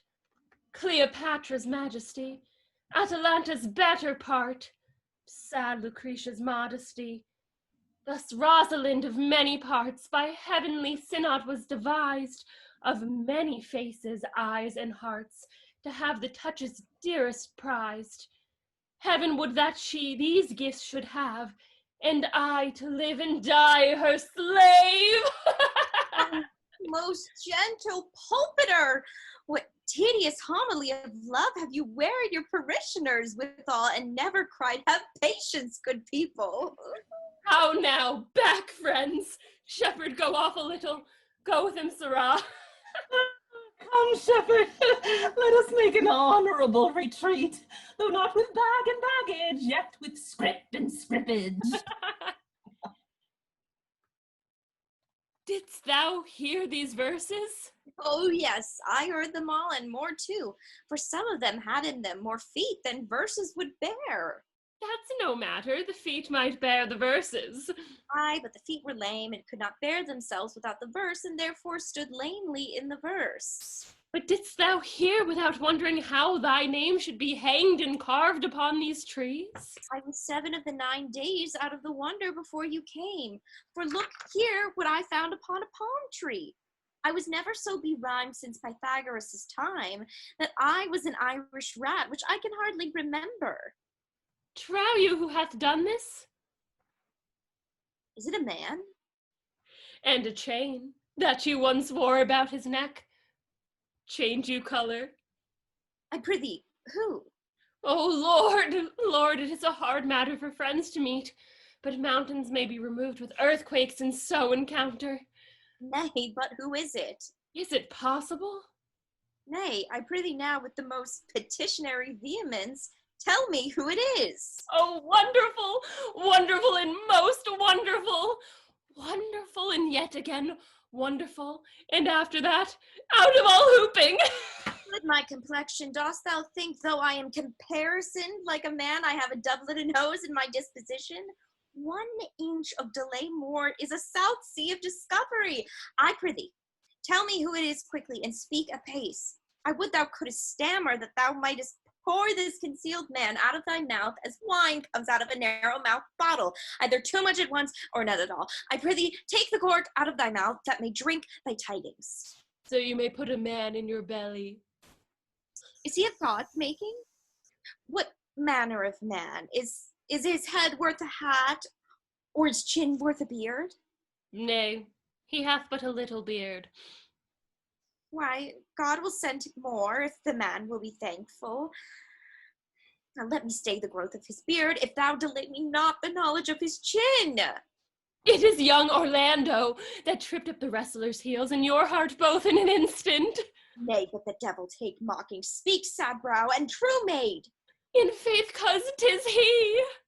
Orlando? Orlando. Hey! What shall I do with my doublet and hose? What did he say when thou sawest him? What said he? How looked he? Wherein went he? What makes him here? Did he ask for me? Where remains he? How parted he with thee? And what shalt thou see him again? Answer me in 1 word. You must bar me gargantua's mouth first.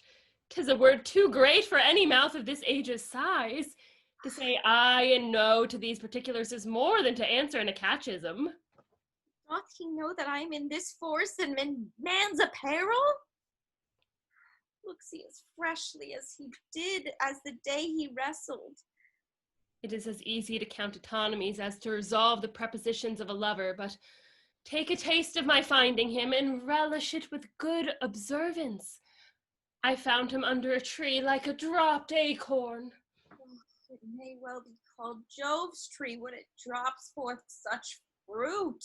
Give me audience, good madam. Proceed. There lay he, stretched along like a wounded knight. Though it be a pity to see such a sight, it well becomes the ground. Cry holla to thy tongue, I prithee, it curvets unseasonably. He was furnished like a hunter. Oh, ominous, he comes to kill my heart. I would sing my song without a burden, thou bringest me out of tune. Do you not know that I am a woman? When I think I must speak. Sweet, say on. You brings me out. Soft, comes he not here? 'Tis he. Slink by and note him. I thank you for your company, but good faith I had as lief have been myself alone. And so had I, but yet for fashion's sake, I thank you too for your society. God be with you, let's meet as little as we can. I do desire we may be better strangers. I pray you mar no more trees with writing love songs in their barks. I pray you mar no more of my verses with reading them ill-favoredly. Rosalind is your love's name? Yes, just. I do not like her name. Well, there was no thought of pleasing you when she was christened. What stature is she of? Just as high as my heart. You are full of pretty answers. Have you not been acquainted with goldsmiths' wives and conned them out of rings? Not so, but I answer you right painted cloth, from whence you have studied your questions. You have a nimble wit. I think 'twas made of Atalanta's heels. Will you sit down with me? And we two will rail against our mistress, the world, and all our misery. I will chide no breather in the world but myself, against whom I know most faults. The worst fault you have is to be in love. 'Tis a fault I will not change for your best virtue. I'm weary of you. By my troth, I was seeking for a fool when I found you. He is drowned in the brook. Look but in, and you shall see him. There I shall see mine own figure. Which I take to be either a fool or a cipher. I'll tarry no longer with you. Farewell, good Signor Love. I am glad of your departure. Adieu, good Monsieur Melancholy. I will speak to him like a saucy lackey, and under that habit play the knave with him. Do you hear, Forester? Oh, very well. What would you? I pray you, what is it o'clock? You should ask me what time of day. There's no clock in the forest. Then there is no true lover in the forest, else sighing every minute and groaning every hour would detect the lazy foot of time as well as a clock. And why not the swift foot of time? Had not that been as proper? By no means, sir. Time travels in divers paces with divers persons. I'll tell you who time ables withal, who time trots withal, who time gallops withal, and who he stands still withal. I prithee, who doth he trot withal? Marry, he trots hard with a young maid between the contract of her marriage and the day that it is solemnized. If the interim be but a se'night, time's pace is so hard that it seems like the length of a 7-year. Who ambles time withal? With a priest that lacks Latin, and a rich man that hath not the gout. For the one sleeps easily because he cannot study, and the other lives merrily because he feels no pain. The one lacking the burden of lean and wasteful learning, the other one knowing no burden of heavy, tedious penury. These time ables withal. Who doth he gallop withal? With a thief to the gallows, for though he go as softly as foot can fall, he thinks himself too soon there. Who stays it still withal? With lawyers in the vacation, for they sleep between term, and then they perceive not how time moves. Where dwell you, pretty youth?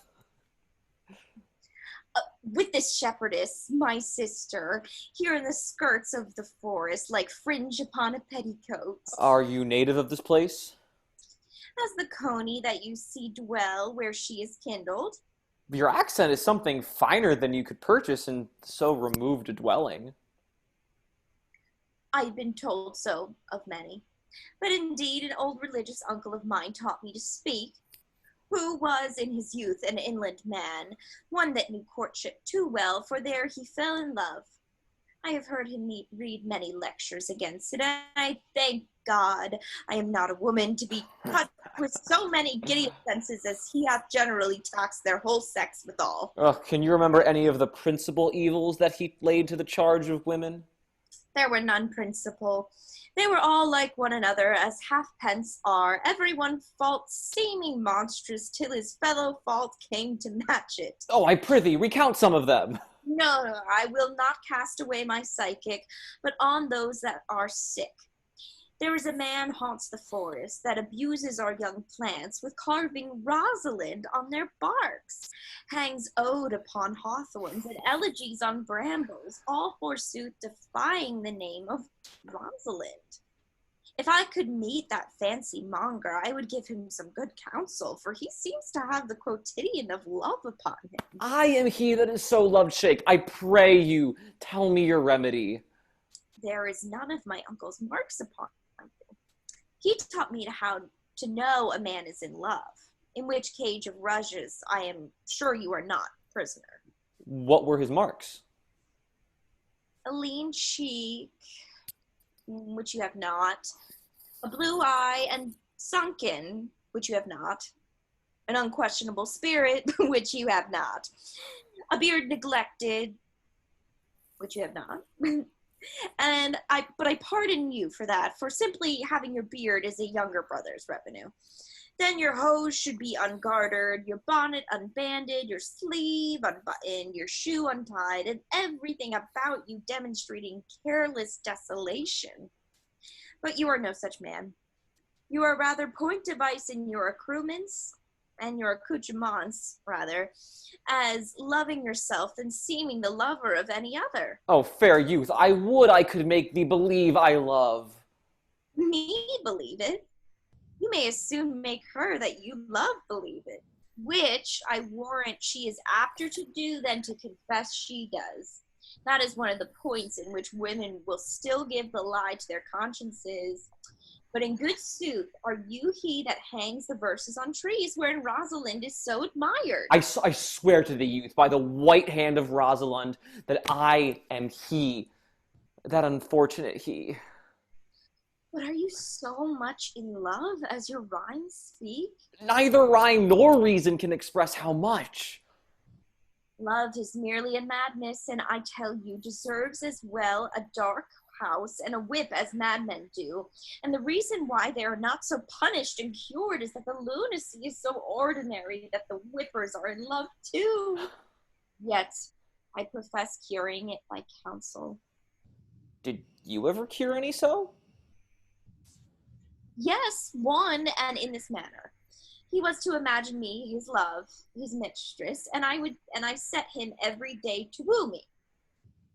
At which time would I, being but a moonish youth, grieve, be effeminate, changeable, longing, liking, proud, fantastical, apish, shallow, inconstant, full of tears, full of smiles, for every passion something, and for no passion truly anything, as boys and women are the most part cattle of this color, would now like him, now loathe him, then entertain him, then forswear him, now weep for him, then spit at him. That I drave my suitor from his mad humor of love to a living humor of madness, which was to forswear the full stream of the world, and to live in a nook merely monastic. And thus I cured him. And this way I will take upon me to wash your liver as clean as a sound sheep's heart, that there shall not be one spot of love in it. I would not be cured, youth. I would cure you if you would call me Rosalind and come every day to my coat and woo me. Now, by the faith of the love, I will. Tell me where it is. Go with me and I'll show you. And by the way, shall you tell me where in the forest you live?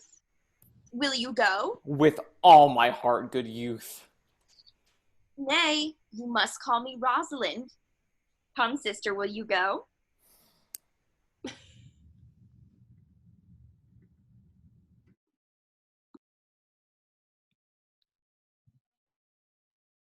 Come apace, good Audrey. I will fetch up your goats, Audrey. And how, Audrey? Am I the man yet? Doth my simple feature content you? Your features? Lord warrant us, what features? I am here with thee and thy goats, as the most capricious poet, honest Ovid, was among the Goths. Oh, knowledge ill inhabited, worse than Jove in a thatched house. When a man's verses cannot be understood, nor a man's good wit seconded with the forward child understanding, it strikes a man more dead than a great reckoning in a little room. Truly, I would the gods had made thee poetical. I do not know what poetical is. Is it honest in deed and word? Is it a true thing? No, truly, for the truest poetry is the most feigning. And lovers are given to poetry, and what they swear in poetry may be said as lovers, they do feign. Do you wish then the gods had made me poetical? I do, truly, for thou swearest to me thou art honest. Now, if thou wert a poet, I might have some hope thou didst feign. Would you not have me honest? No, truly, unless thou wert hard-favored, for honesty coupled to beauty is to have honey a sauce to sugar. A material fool. Well, I am not fair, and therefore I pray the gods make me honest. Truly, and to cast away honesty upon a foul slut were to put good meat into an unclean dish. I am not a slut, though I think the gods I am foul. Well, praise be the gods for foulness. Sluttishness may come hereafter. But be it as it may, I will marry thee. And to that end, I have been with Sir Oliver Martext, vicar of the next village, who hath promised to meet me in this place of the forest and to couple us. I would fain see this meeting. Well, the gods give us joy. Amen. A man may, if he were of a fearful heart, stagger in this attempt. For here we have no temple but the wood, no assembly but horned beasts. But what though? Courage! As horns are odious, they are necessary. It is said, many a man knows no end of his goods. Right? Any man has good horns and knows no end of them. Well, that is the dowry of his wife, and 'tis none of his own getting.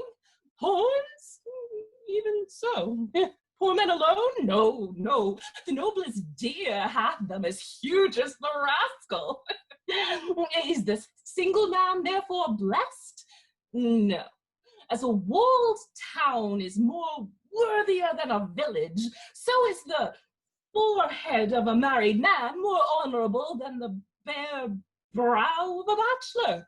And by how much defense is better than no skill, by so much is a horn more precious than to want.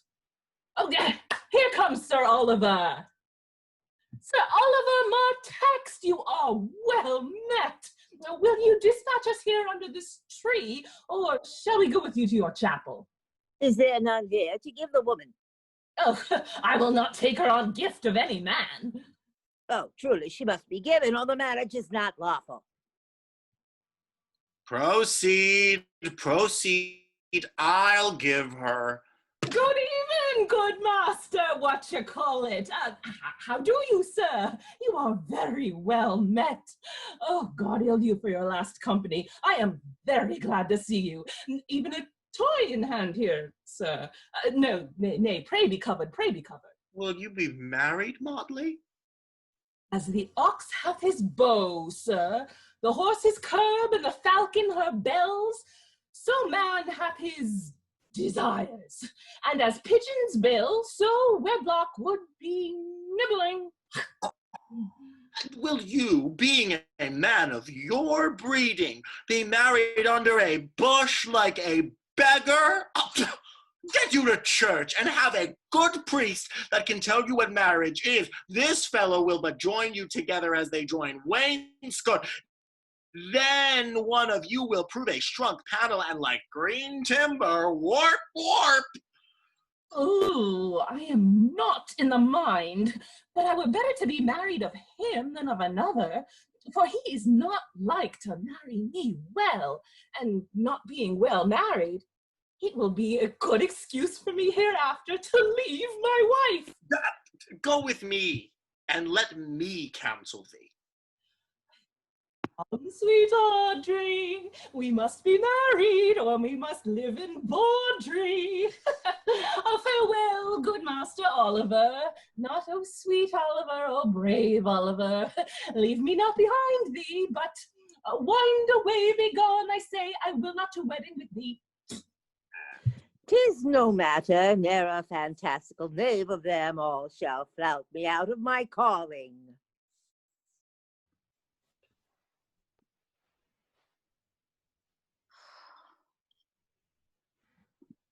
Never talk to me. I will weep. Do, I prithee, but yet have the grace to consider that tears do not become a man. But have I not cause to weep?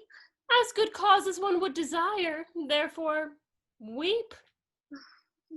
His very hair is of the dissembling color. Something browner than Judas's Mary. His kisses are Judas's own children. In faith, his hair is of a good color. An excellent color. Your chestnut was ever the only color. And his kissing is as full of sanctity as the touch of holy bread. He hath brought a pair of cast lips of Diana.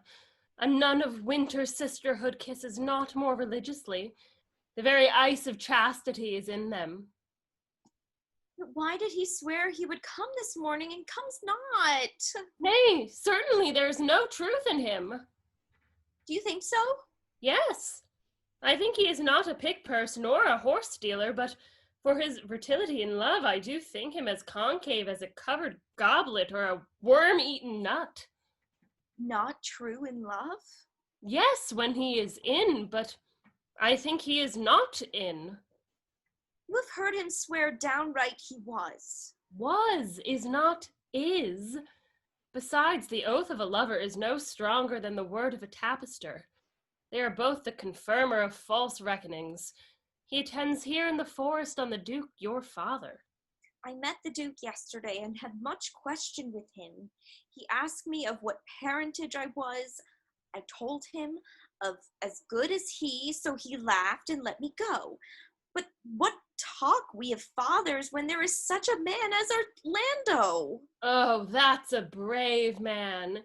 He writes brave verses, speaks brave words, swears brave oaths, and breaks them bravely. Quite traverse athwart the heart of his lover, as a punancy tilter that spurns his horse but on one side, breaks his staff like a noble goose, but all's brave that youth mounts and folly guides. Who comes here? Mistress and master, you have oft inquired after the shepherd that complained of love, who you saw sitting by me on the turf, praising the proud disdainful shepherdess that was his mistress. Well, and what of him? If you will see a pageant truly played between the pale complexion of true love and the red glow of scorn and proud disdain, go hence a little, and I shall conduct you, if you will mark it.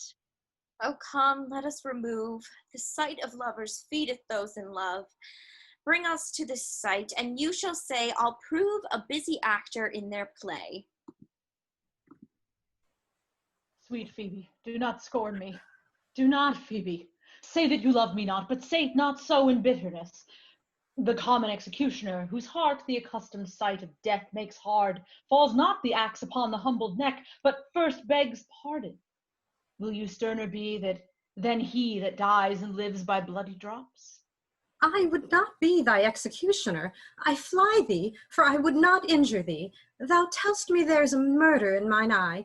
'Tis pretty, sure, and very probable, that eyes that are the frailest and softest things, who shut their coward gates on atomies, should be called tyrants, butchers, murderers. Now I do frown on thee with all my heart, and if mine eyes can wound, now let them kill thee. Now counterfeit to swoon, why now fall down? Or if thou canst not, oh, for shame, for shame! Lie not, to say mine eyes are murderers. Now show the wound mine eye hath made in thee. Scratch thee but with a pin, and there remains some scar of it. Lean but upon a rush. The cicatrice and capable in pressure thy palm some moment keeps. But now mine eyes, which I have darted at thee, hurt thee not. Nor I am sure there is no force in eyes that can do hurt. Oh, dear Phebe, if ever, as that ever may be near, you meet in some fresh cheek the power of fancy, then shall you know the wounds invisible that love's keen arrows make. But till that time, come not thou near me, and when that time comes, afflict me with thy mocks. Pity me not, as till that time I shall not pity thee.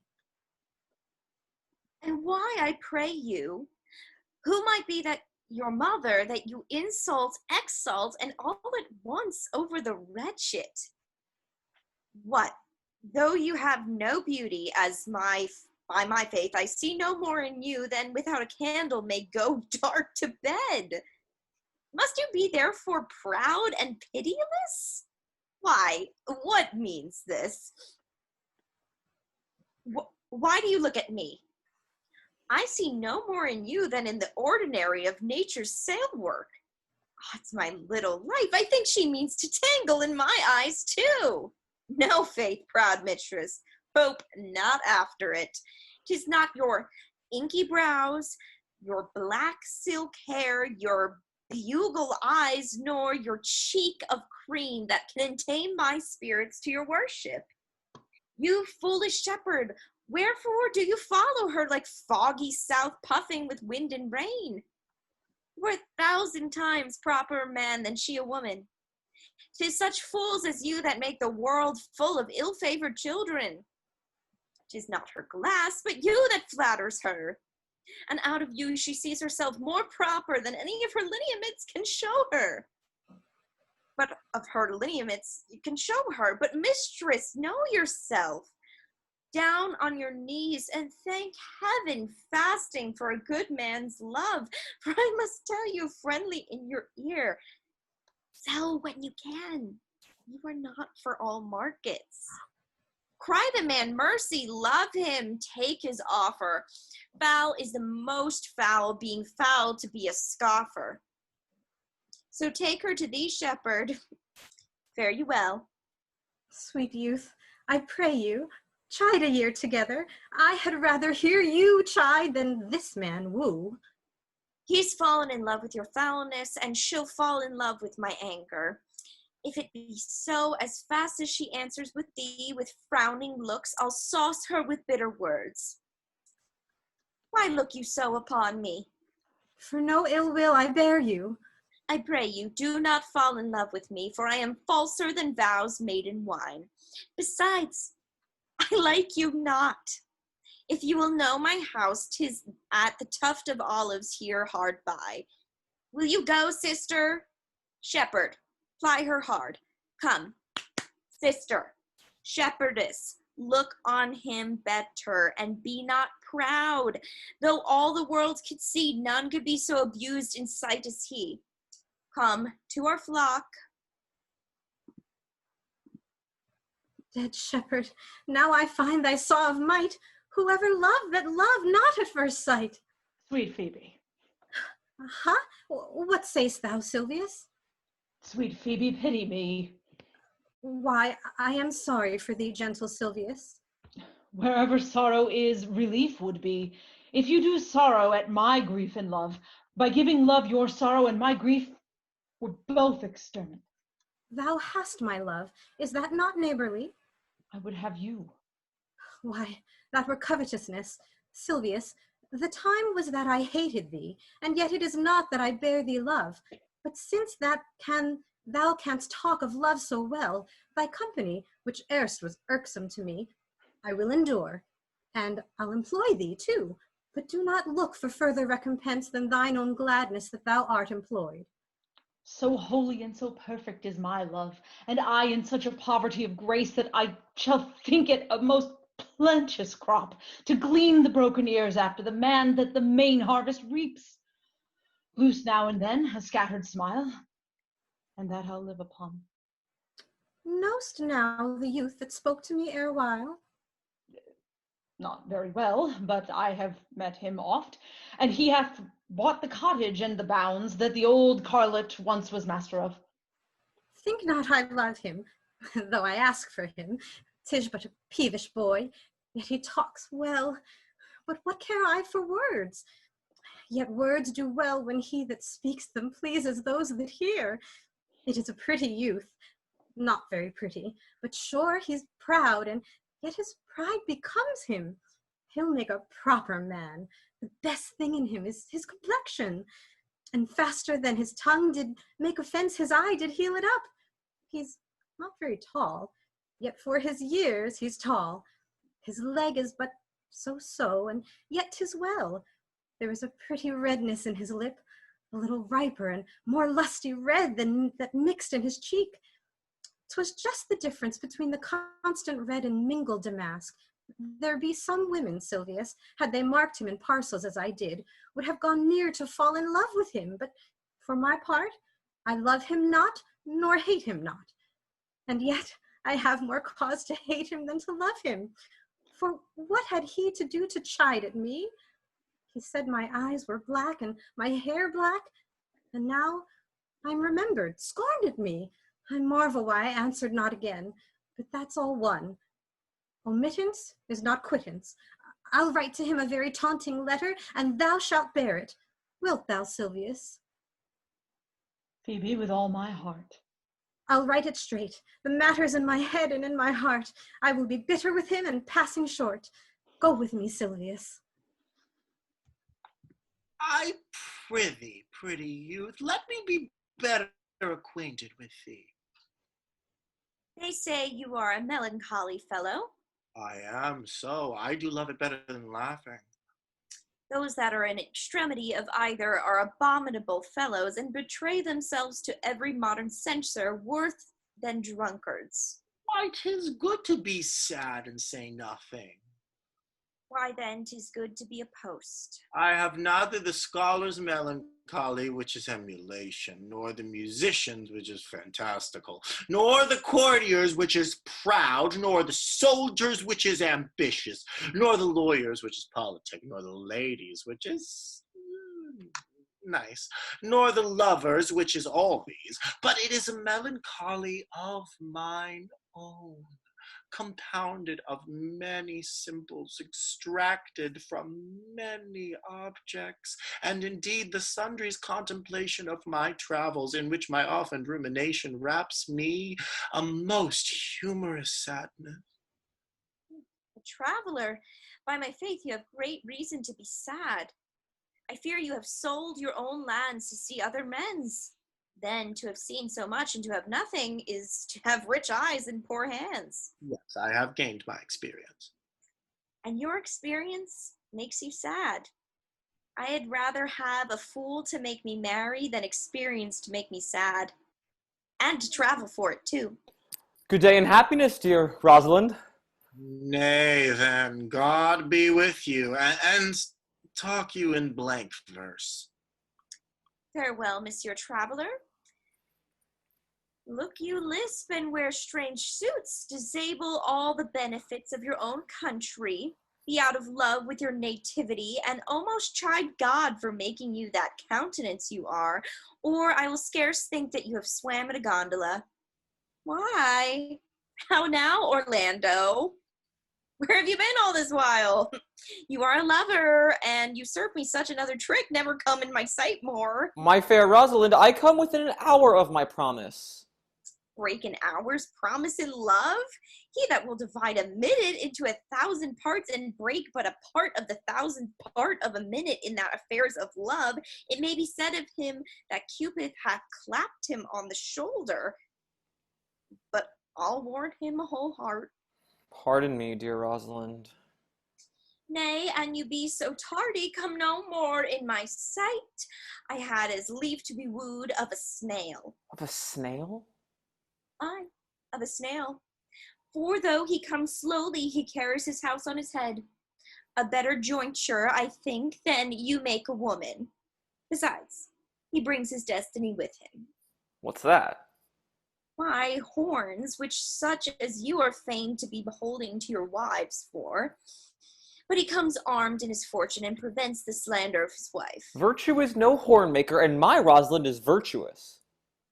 And I am your Rosalind. It pleases him to call you so, but he hath a Rosalind of a better leer than you. Come, woo me, for now I am in a holiday humor and like enough to consent. What would you say to me now, and I were your very, very Rosalind? I would kiss before I spoke. Nay, you were better speak first, and then you were gravelled for lack of matter. You might take occasion to kiss. Very good orators, when they are out, they will spit. And for lovers lacking, God warn us, matter the cleanliest shift is to kiss. How if the kiss be denied? Then she puts you to entreaty, and there begins new matter. Who could be out, being before his beloved mistress? Marry, that you should. If I were your mistress, or I should think my honesty ranker than your wit. What, of my suit? Not out of your apparel, and yet out of your suit. Am I not your Rosalind? I take some joy to say you are, because I would be talking of her. Well, in her person, I say I will not have you. Then in mine own person I will die. No, Faith, die by attorney. The poor world is almost 6,000 years old, and in all this time there was not any man died in his own person, videlicet in a love's cause. Troilus had his brains dashed out with a Grecian club. Yet he did what he could to die before, and he is one of the patterns of love. Leander, he would have lived many a fair year, though hero had turned none, if it had not been for a hot midsummer night. For good youth he went but forth to wash him in Hellespont, and being taken with the cramp was drowned, and the foolish coroners of that age found that it was hero Sestos. But these are all lies. Men have died from time to time, and worms have eaten them, but not for love. I would not have my right Rosalind of this mind, for I protest her frown might kill me. By this hand it will not kill a fly. But come now, I will be a Rosalind in a more coming on disposition, and ask me what you will give. I will grant it. Then love me, Rosalind.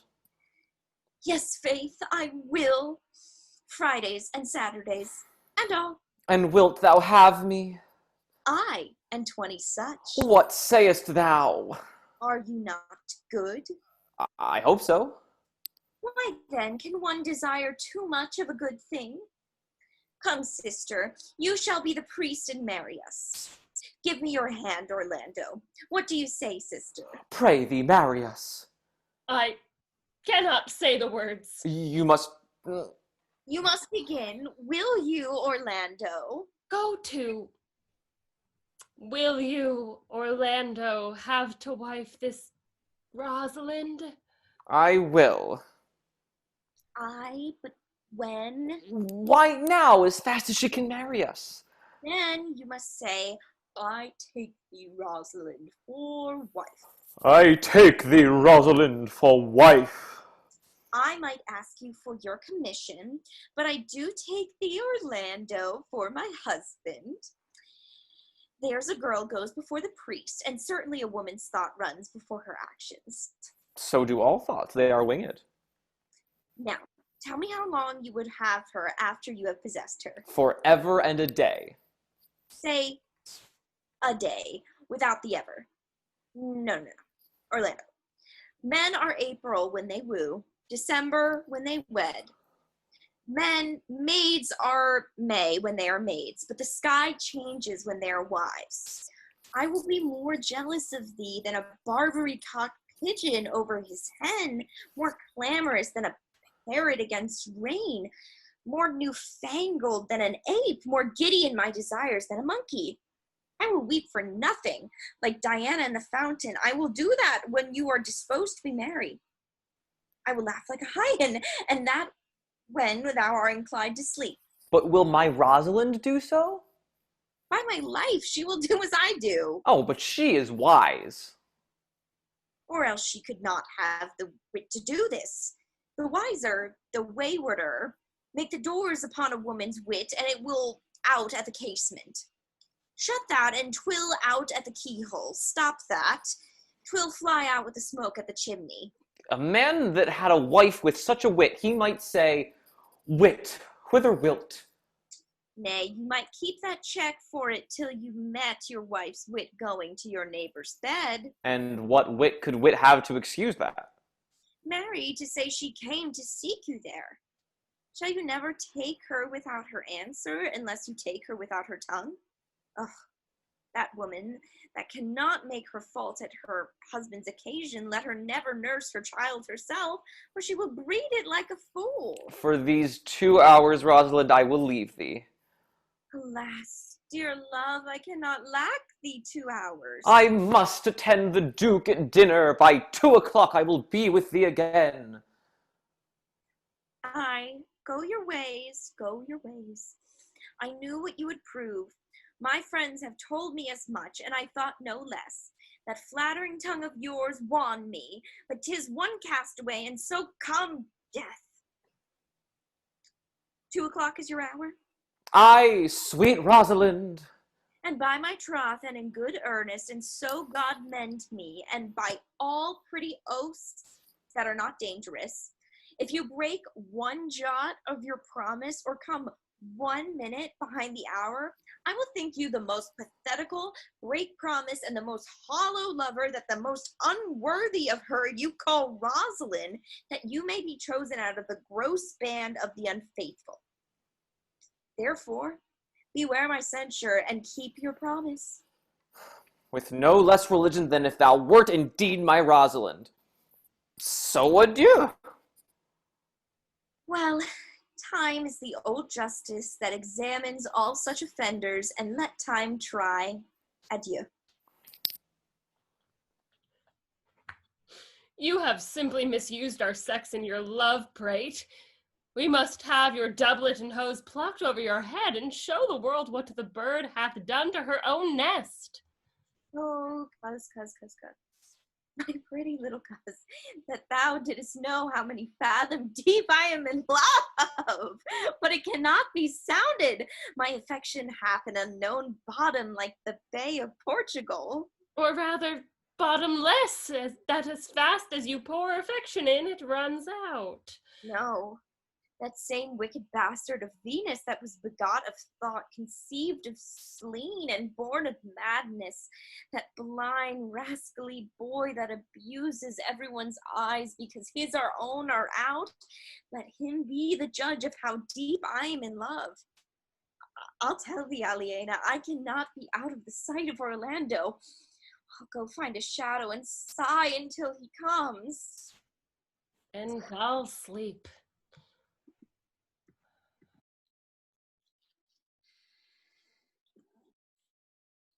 Which is he that killed the deer? Sir, it was I. Let's present him to the Duke like a Roman conqueror, and it would do well to set the deer's horns upon his head, or a branch of victory. Have you no song, Forester, for this purpose? Yes, sir. Sing it. 'Tis no matter how it be in tune, so it make noise enough. Oh, what shall we have to kill the deer, his leather skin and horns to wear? Then sing him home. The rest shall bear his burden. Take now no scorn to wear the horn. It was a crest ere thou wast born. Thy father's father wore it, and thy father bore it. The horn, the lusty horn is not a thing to laugh to scorn.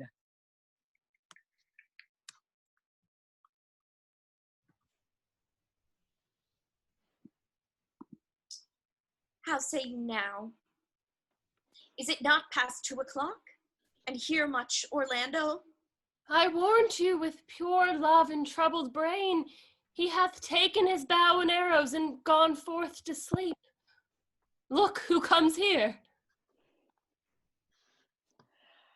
My errand is to you, fair youth. My gentle Phebe bid me give you this. I know not the contents, but as I guess by the stern brow and waspish action which she did use as she was writing of it, it bears an angry tenor. Pardon me, I am but as a guiltless messenger. Patience herself would startle at this letter and play the swaggerer. Bear this, spare all. She says, I am not fair, that I lack manners. She calls me proud, and that she could not love me. Were man as rare as phoenix, that's my will. Her love is not that the hare I do hunt. I write she so to me. Well, shepherd, well, this is a letter of your own device. No, I protest, I know not the contents. Phebe did write it. Come, you are a fool and turned into the extremity of love. I saw her hand. She has a leathern hand, a freestone color hand. I barely did think that her gloves were on, but 'twas her hands. She has a housewife's hand, but that's no matter. I say she never did invent this letter. This is a man's invention and his hand. Sure, it is hers. Why, it is a boisterous and cruel style, a style for challengers. She defies me. Like Turk to Christian, woman's gentle brain could not drop forth such a giant rude invention, such Ethiopian words blacker in their effect than in their countenance. Will you hear the letter? So please you, for I never heard it yet heard too much of Phoebe's cruelty. She Phoebes me. Mark how the tyrant writes.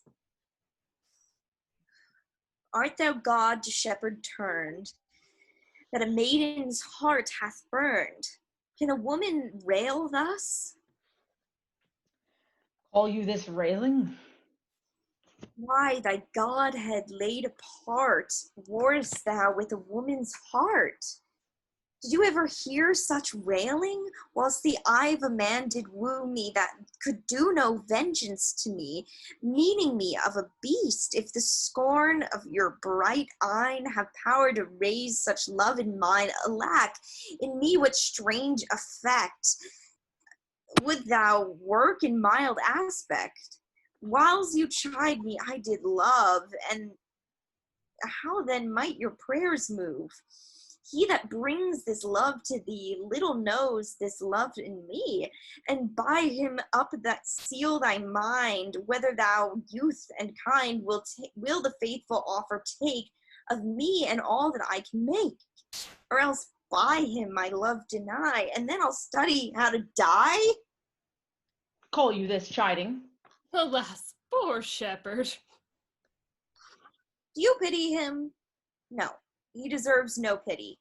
Wilt thou love such a woman? What, to make thee an instrument and play false strains upon thee? Not to be endured. Well, go your way to her, for I see love hath made thee a tame snake, and say this to her, that if she love me, I charge her to love thee. If she will not, I will never have her unless thou entreat for her. If you be a true lover, hence, and not a word, for here comes more company. Good morrow, fair ones. Pray you, if you know, where in this purlist of this forest stands a sheepcote fenced about with olive trees?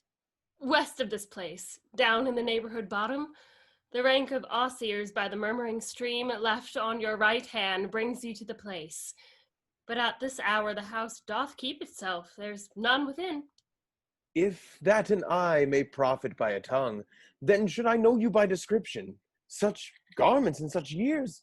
The boy is fair, of female favor, and bestows himself like a ripe sister. The woman low and browner than her brother. Are you not the owner of the house I did inquire for? It is no boast being asked to say we are. Orlando doth commend him to you both, and to that youth he calls his Rosalind. He sends this bloody napkin. Are you he? I am. What must we understand by this? Some of my shame, if you will know of me, what a man I am, and how, and why, and where this handkerchief was stained. I pray you tell it. When last the young Orlando parted from you, he left a promise to return again within an hour, and pacing through the forest, chewing the food of sweet and bitter fancy, lo, what befell? He threw his eye aside, and mark what object did present itself. Under an oak, whose boughs were mossed with age and high-top bald with dry antiquity, a wretched, ragged man, o'ergrown with hair, lies sleeping on his back. About his neck a green and gilded snake had wreathed itself, who, with her head nimble in her threats approached the opening of his mouth. But suddenly, seeing Orlando, it unlinked itself, and, with indented glides, did sleep away into a bush, under which bush's shade a lioness, which, with others all drawn dry, lay crouching, head on the ground, with cat-like watch, when that the sleeping man should stir, for 'tis the royal disposition of that beast to prey on nothing that doth seem as dead. This seen, Orlando did approach the man, and found it was his brother, his elder brother. Oh, I have heard him speak of that same brother, and he did render him the most unnatural that live amongst men. And well he might do so, for well I know he was unnatural. But to Orlando, did he leave him there, food to the sucked and hungry lioness? Twice did he turn his back and propose so, but kindness nobler ever than revenge, and nature, stronger than his just occasion, made him give battle to the lioness, who quickly fell before him, in which, hurtling from miserable slumber, I waked. Are you his brother? Was it you he rescued? Was you that did so oft contrive to kill him? 'Twas I, but 'tis not, I do not shame to tell you that was I, since my conversion so sweetly tastes being the thing I am. But for the bloody napkin. By and by, when from the first to last betwixt us two, tears our recountiments had most kindly bathed, as how I came into that desert place. In brief, he led me to the gentle Duke, who gave me fresh array and entertainment, committing me unto my brother's love, who led me instantly unto his cave, there stripped himself, and here upon his arm the lioness had torn some flesh away, which all this while had bled, and now he fainted, and cried in fainting upon Rosalind. Brief. I recovered him, bound up his wound, and after some small space, being strong at heart, he sent me hither, stranger as I am, to tell his story, that you might excuse his broken promise, to give this napkin dyed in blood unto the shepherd youth that he in sport doth call his Rosalind. Oh. Why, how now, Ganymede, sweet Ganymede. Many will swoon when they do look on blood. There is more in it. Cousin Ganymede. Look, he recovers. I would I were at home. We'll lead you hither. I pray you, will you take him by the arm? Oh, be of good cheer, youth, you a man. You lack a man's heart. I do so, I confess it. Ah, sirrah, a body would think this was well counterfeited. I pray you tell your brother how well I counterfeited. Hi-ho. This was not counterfeit.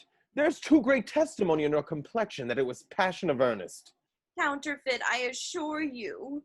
Well then, take a good heart and counterfeit to be a man. So I do, but in faith I should have been a woman by right. Come, you look paler and paler. Pray you draw homewards. Good sir, come with us. That will I, for I must bear answer back. How you excuse my brother, Rosalind? I shall devise something, but I pray you commend my counterfeiting to him. Will you go?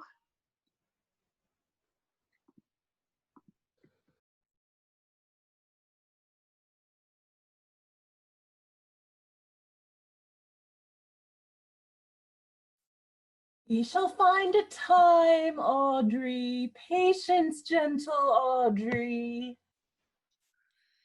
Faith, the priest was good enough for all the old gentleman's saying. Most wicked Sir Oliver, Audrey. A most vile Martext. But, Audrey, there is a youth here in the forest lays claim to you. I know who 'tis. He hath no interest in me in the world. Here comes them hanging mean. Oh, it is meat and drink to me to see such a clown. By my troth, we that have good wits have much to answer for. We shall be flouting. We cannot hold. Good evening. Good even, William. And good eve to you, sir. Good even, gentle friend. Cover thy head, prithee be covered. How old are you, friend? 25, sir. Ripe age. Is thy name William? William, sir. A fair name. Was born in the forest here? Aye, sir, I thank God. Thank God, a good answer. Art rich? Faith, sir, so. So is good, very excellent good. And yet it is not. It is but so. Art thou wise? Aye, sir, I have a pretty wit. Why, thou sayest well. I do now remember a saying, the fool doth think he is wise, but the wise man knows himself to be a fool. The heathen philosopher, when he had a desire to eat a grape, would open his lips when he put it into his mouth, meaning thereby that grapes were made to eat and lips to open. You do love this maid? I do, sir. Your hand. Art thou learned? No, sir. Then learn this of me. To have is to have. For it is a figure in rhetoric that drink, being poured out of a cup into a glass, by filling the one, doth empty the other. For all your writers do consent that ipse is he. Now, you are not ipse, for I am he. Which he, sir? He, sir, that must marry this woman.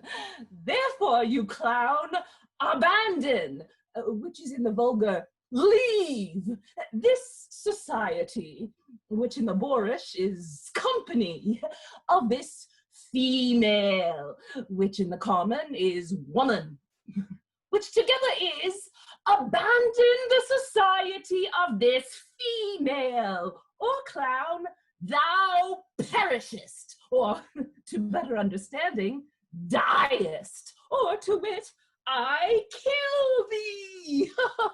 I make thee away. I translate thy life into death, thy liberty into bondage. I will deal in poison with thee, or in bastinado, or in steel. I will bandy with thee in faction. I will overrun thee with policy. I will kill thee 150 ways. Therefore, tremble and depart. Do good, William. God rest you merry, sir. Our master and mistress seeks you. Seeks you come away. Away! Trip, Audrey, I attend. Mm-hmm.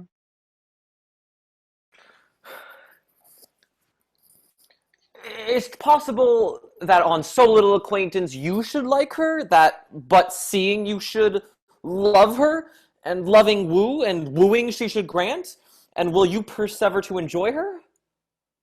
Neither call the giddiness of it in question, the poverty of her, the small acquaintance, my sudden wooing, nor her sudden consenting.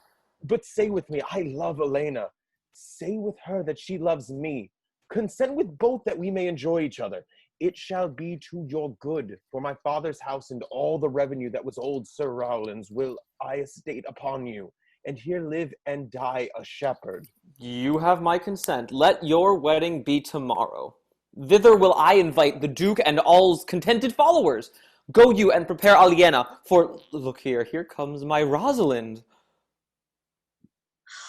God save you, brother. And you, fair sister.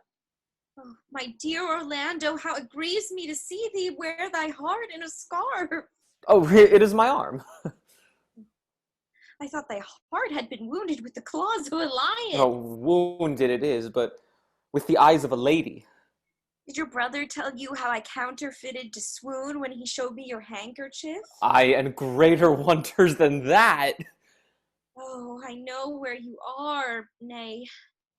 'Tis true, there was never anything so sudden but the fight of 2 rams and Caesar's personical brag of I came, saw, and overcame. For your brother and my sister no sooner met, but they looked, no sooner looked, but they loved. No sooner loved, but they sighed, no sooner sighed, but they asked one another the reason. No sooner knew the reason then, but they sought the remedy. And in these degrees they have made a pair of stairs to marriage, which they will climb incontinent, or else be incontinent before marriage. They are in the very wrath of love, and they will together. Clubs cannot part them. They shall be married tomorrow, and I will bid the Duke the nuptial. But, oh, how bitter a thing it is to look into happiness through another man's eyes. By so much the more shall I tomorrow be at the height of heart heaviness, by how much I shall think my brother happy in having what he wishes for. Why, then tomorrow I cannot serve your turn for Rosalind? I can live no longer by thinking. I will weary you then no longer with idle talking. Know of me then, for now I speak to some purpose, that I know you are a gentleman of good conceit. I speak not this that you should bear a good opinion of my knowledge, in so much I say I know you are. Neither do I labor for a greater esteem than may in some little measure draw belief from you to do yourself good and not to grace me. Believe then, if you please, that I can do strange things. I have, since I was 3 years old, conversed with a magician, most profound in his art, and yet not damnable. If you do love Rosalind so near the heart as your gesture cries it out, when your brother marries Aliena, shall you marry her? I know into what straits of fortune she is driven, and it is not impossible to me, if it appear not inconvenient to you, to set her before your eyes tomorrow, human as she is, and without any danger. Speakest thou in sober meanings? By my life I do, which I tender dearly, though I say I am a magician. Therefore put you in your best array, bid your friends, for if you will be married tomorrow, you shall, and to Rosalind if you will. Oh, look, here comes a lover of mine and a lover of hers. Youth, you have done me much ungentleness to show the letter that I writ to you. I care not if I have. It is my study to seem despiteful and ungentle to you. You are there unfollowed by a faithful shepherd. Look upon him, love him. He worships you. Good shepherd, tell this youth what 'tis to love. It is to be all made of sighs and tears, and so am I for Phebe. And so am I for Ganymede. And I for Rosalind. And I for no woman.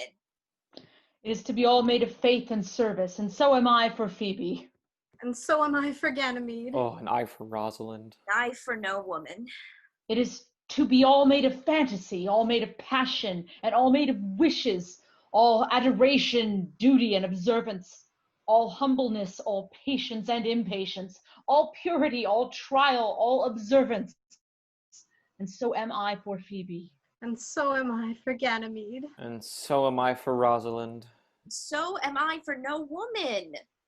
If this be so, why blame you me to love you? If this be so, why blame you me to love you? If this be so, why blame you me to love you?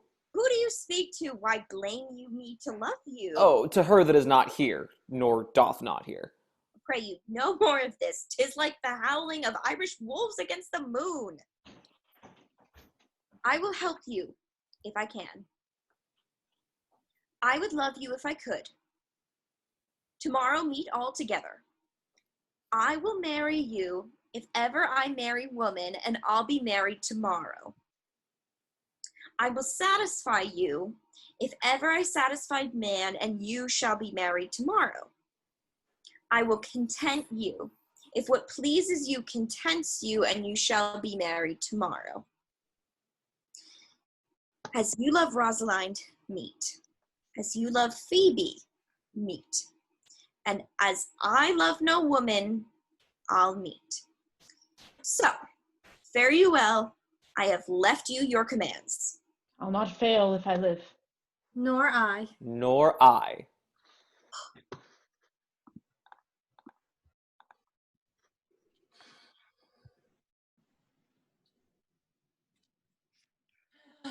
Tomorrow is the joyful day, Audrey. Tomorrow we shall be married.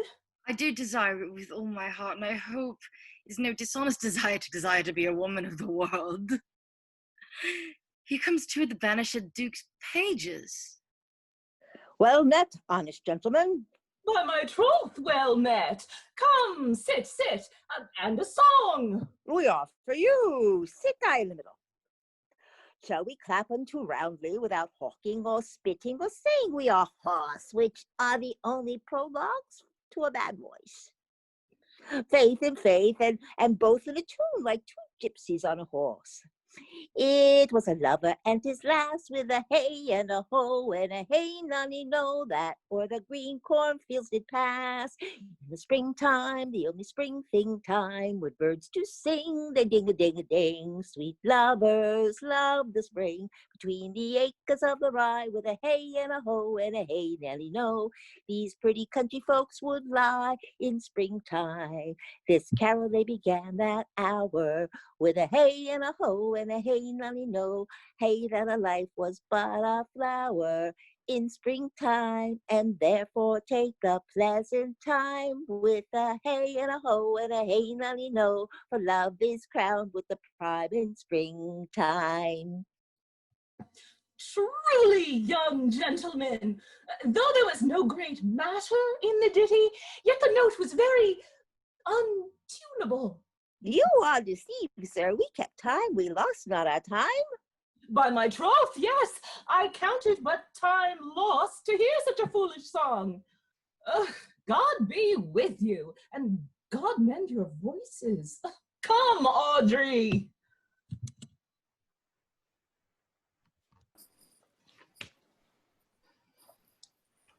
Dost thou believe, Orlando, that the boy can do all this he hath promised? I sometimes do believe, and sometimes do not, as though that fear they hope, and know they fear. Patience once more, whiles our compact is urged. You say if I bring in your Rosalind, you will bestow her on Orlando here? That would I, had I kingdom to give with her. And you say you will have her when I bring her. That would I, were I of all kingdoms king. You say you'll marry me if I'll be willing? That will I, should I die the hour after. But if you do refuse to marry me, you'll give yourself to this most faithful shepherd. So is the bargain. You say that you'll have Phebe if she will. Though to have her and death were both one thing. I have promised to make this matter all even. Keep you your word, O Duke, to give your daughter. You yours, Orlando, to receive his daughter. Keep your word, Phebe, that you'll marry me, or else refusing me to marry this shepherd.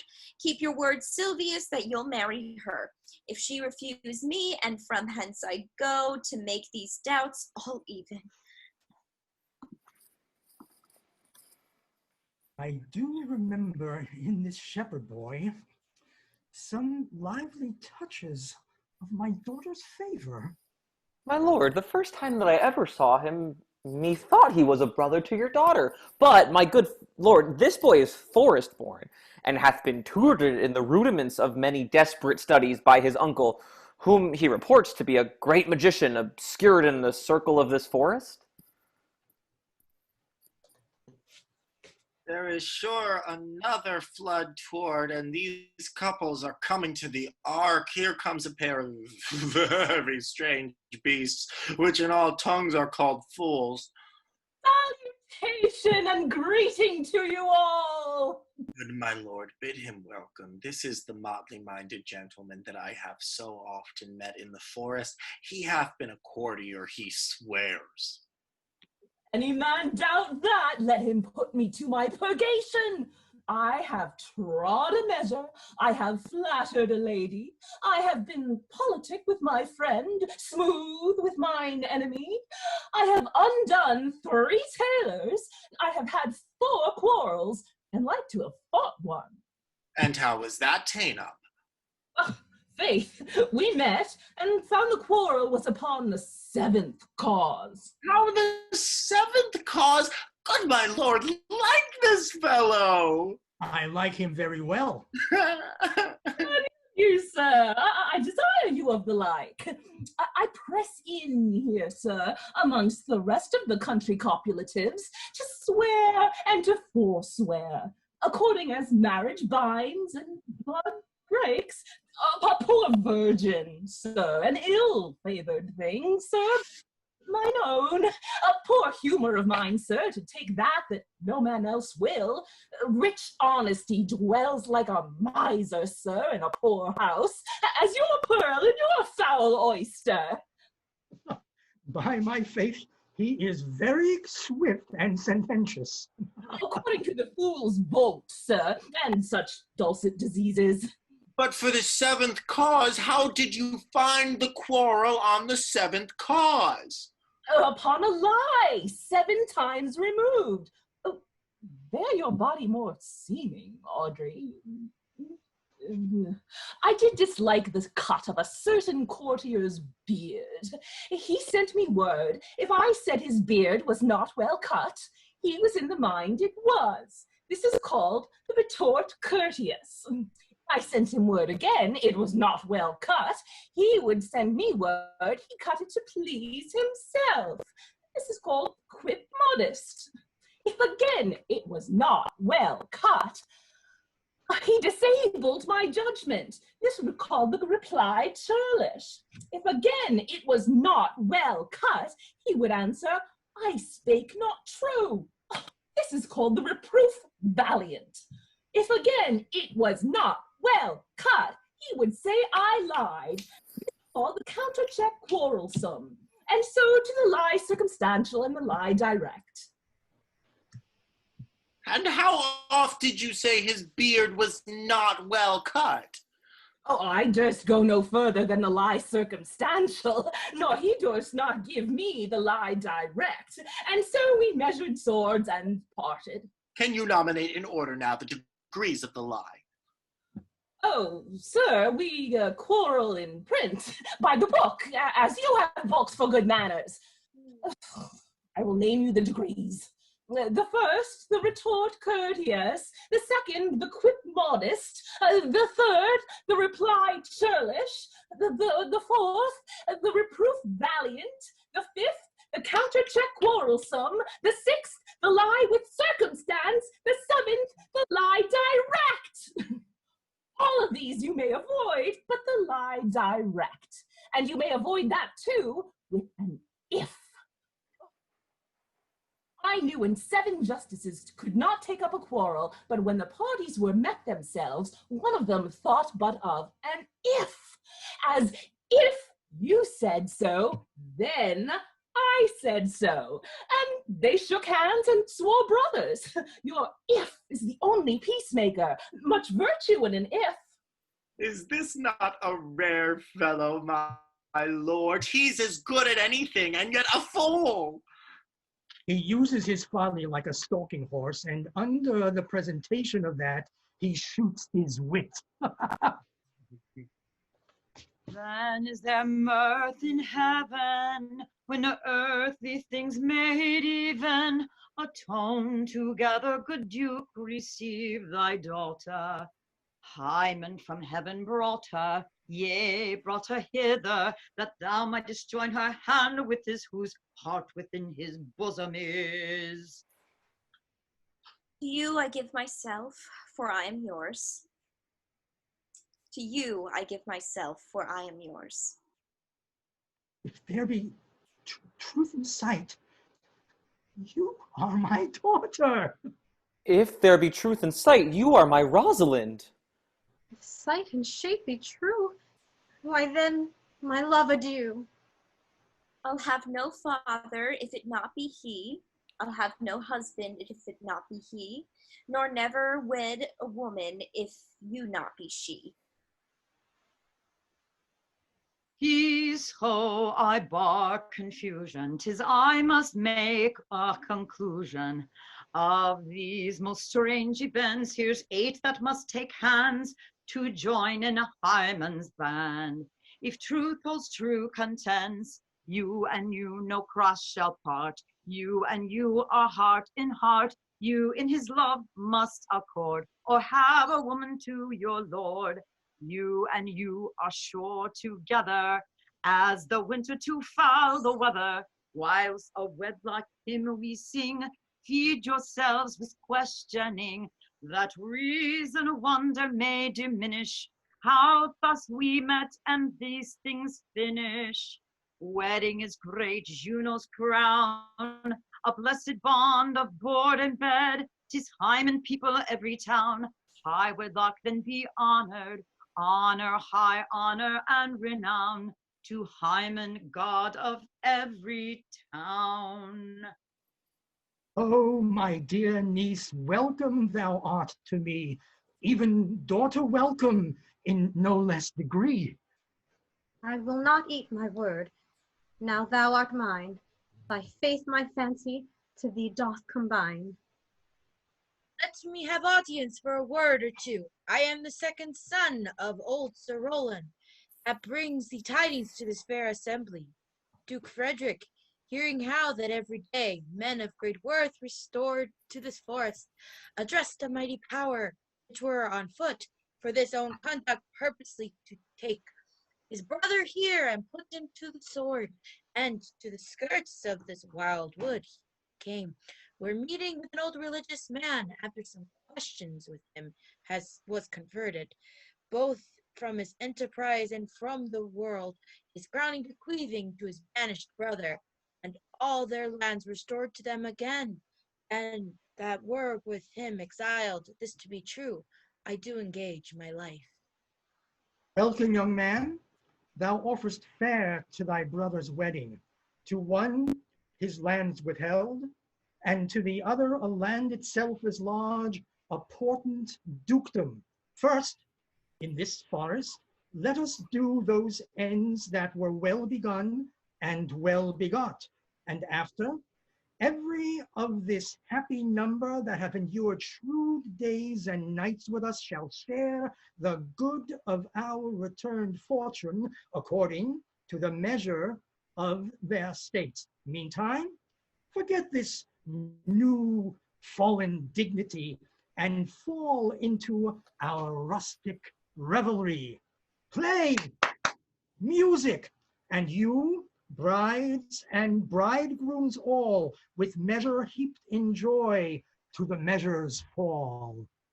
Sir, by your patience, if I heard you rightly, the Duke hath put on a religious life and thrown into neglect the pompous court.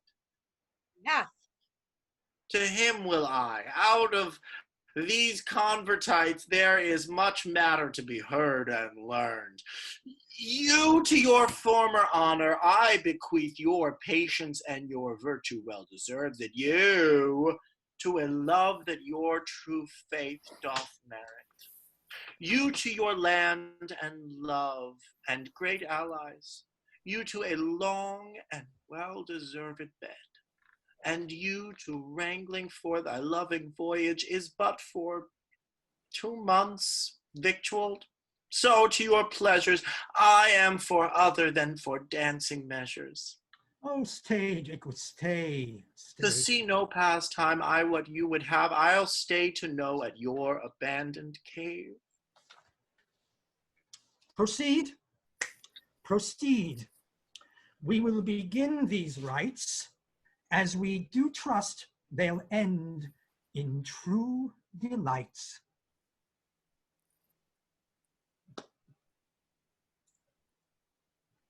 It is not the fashion to see the lady, the epilogue, but is no more unhandsome than to see the lord, the prologue. If it be true that good wine needs no bush, 'tis true that a good play needs no epilogue. Yet to good wine they do use good bushes, and yet good plays prove the better by the help of good epilogues. So what a case am I in then, that am neither a good epilogue nor can insinuate with you in the good behalf of a good play? I am not furnished like a beggar, therefore to beg will not become me. My way is to conjure you, and I'll begin with women. I charge you, O women, for the love you bear to men, to like as much of this play as to please you. And I charge you, O men, for the love you bear to women, as I perceive by your simpering, none of you hates them, that between you and the women the play may please. If I were a woman, I would kiss as many of you as had beards that pleased me, complexions that liked me, and breasts that I defied not. And I am sure as many as have good beards or good faces or sweet breaths will, for my kind offer, when I make curtsy, bid me farewell.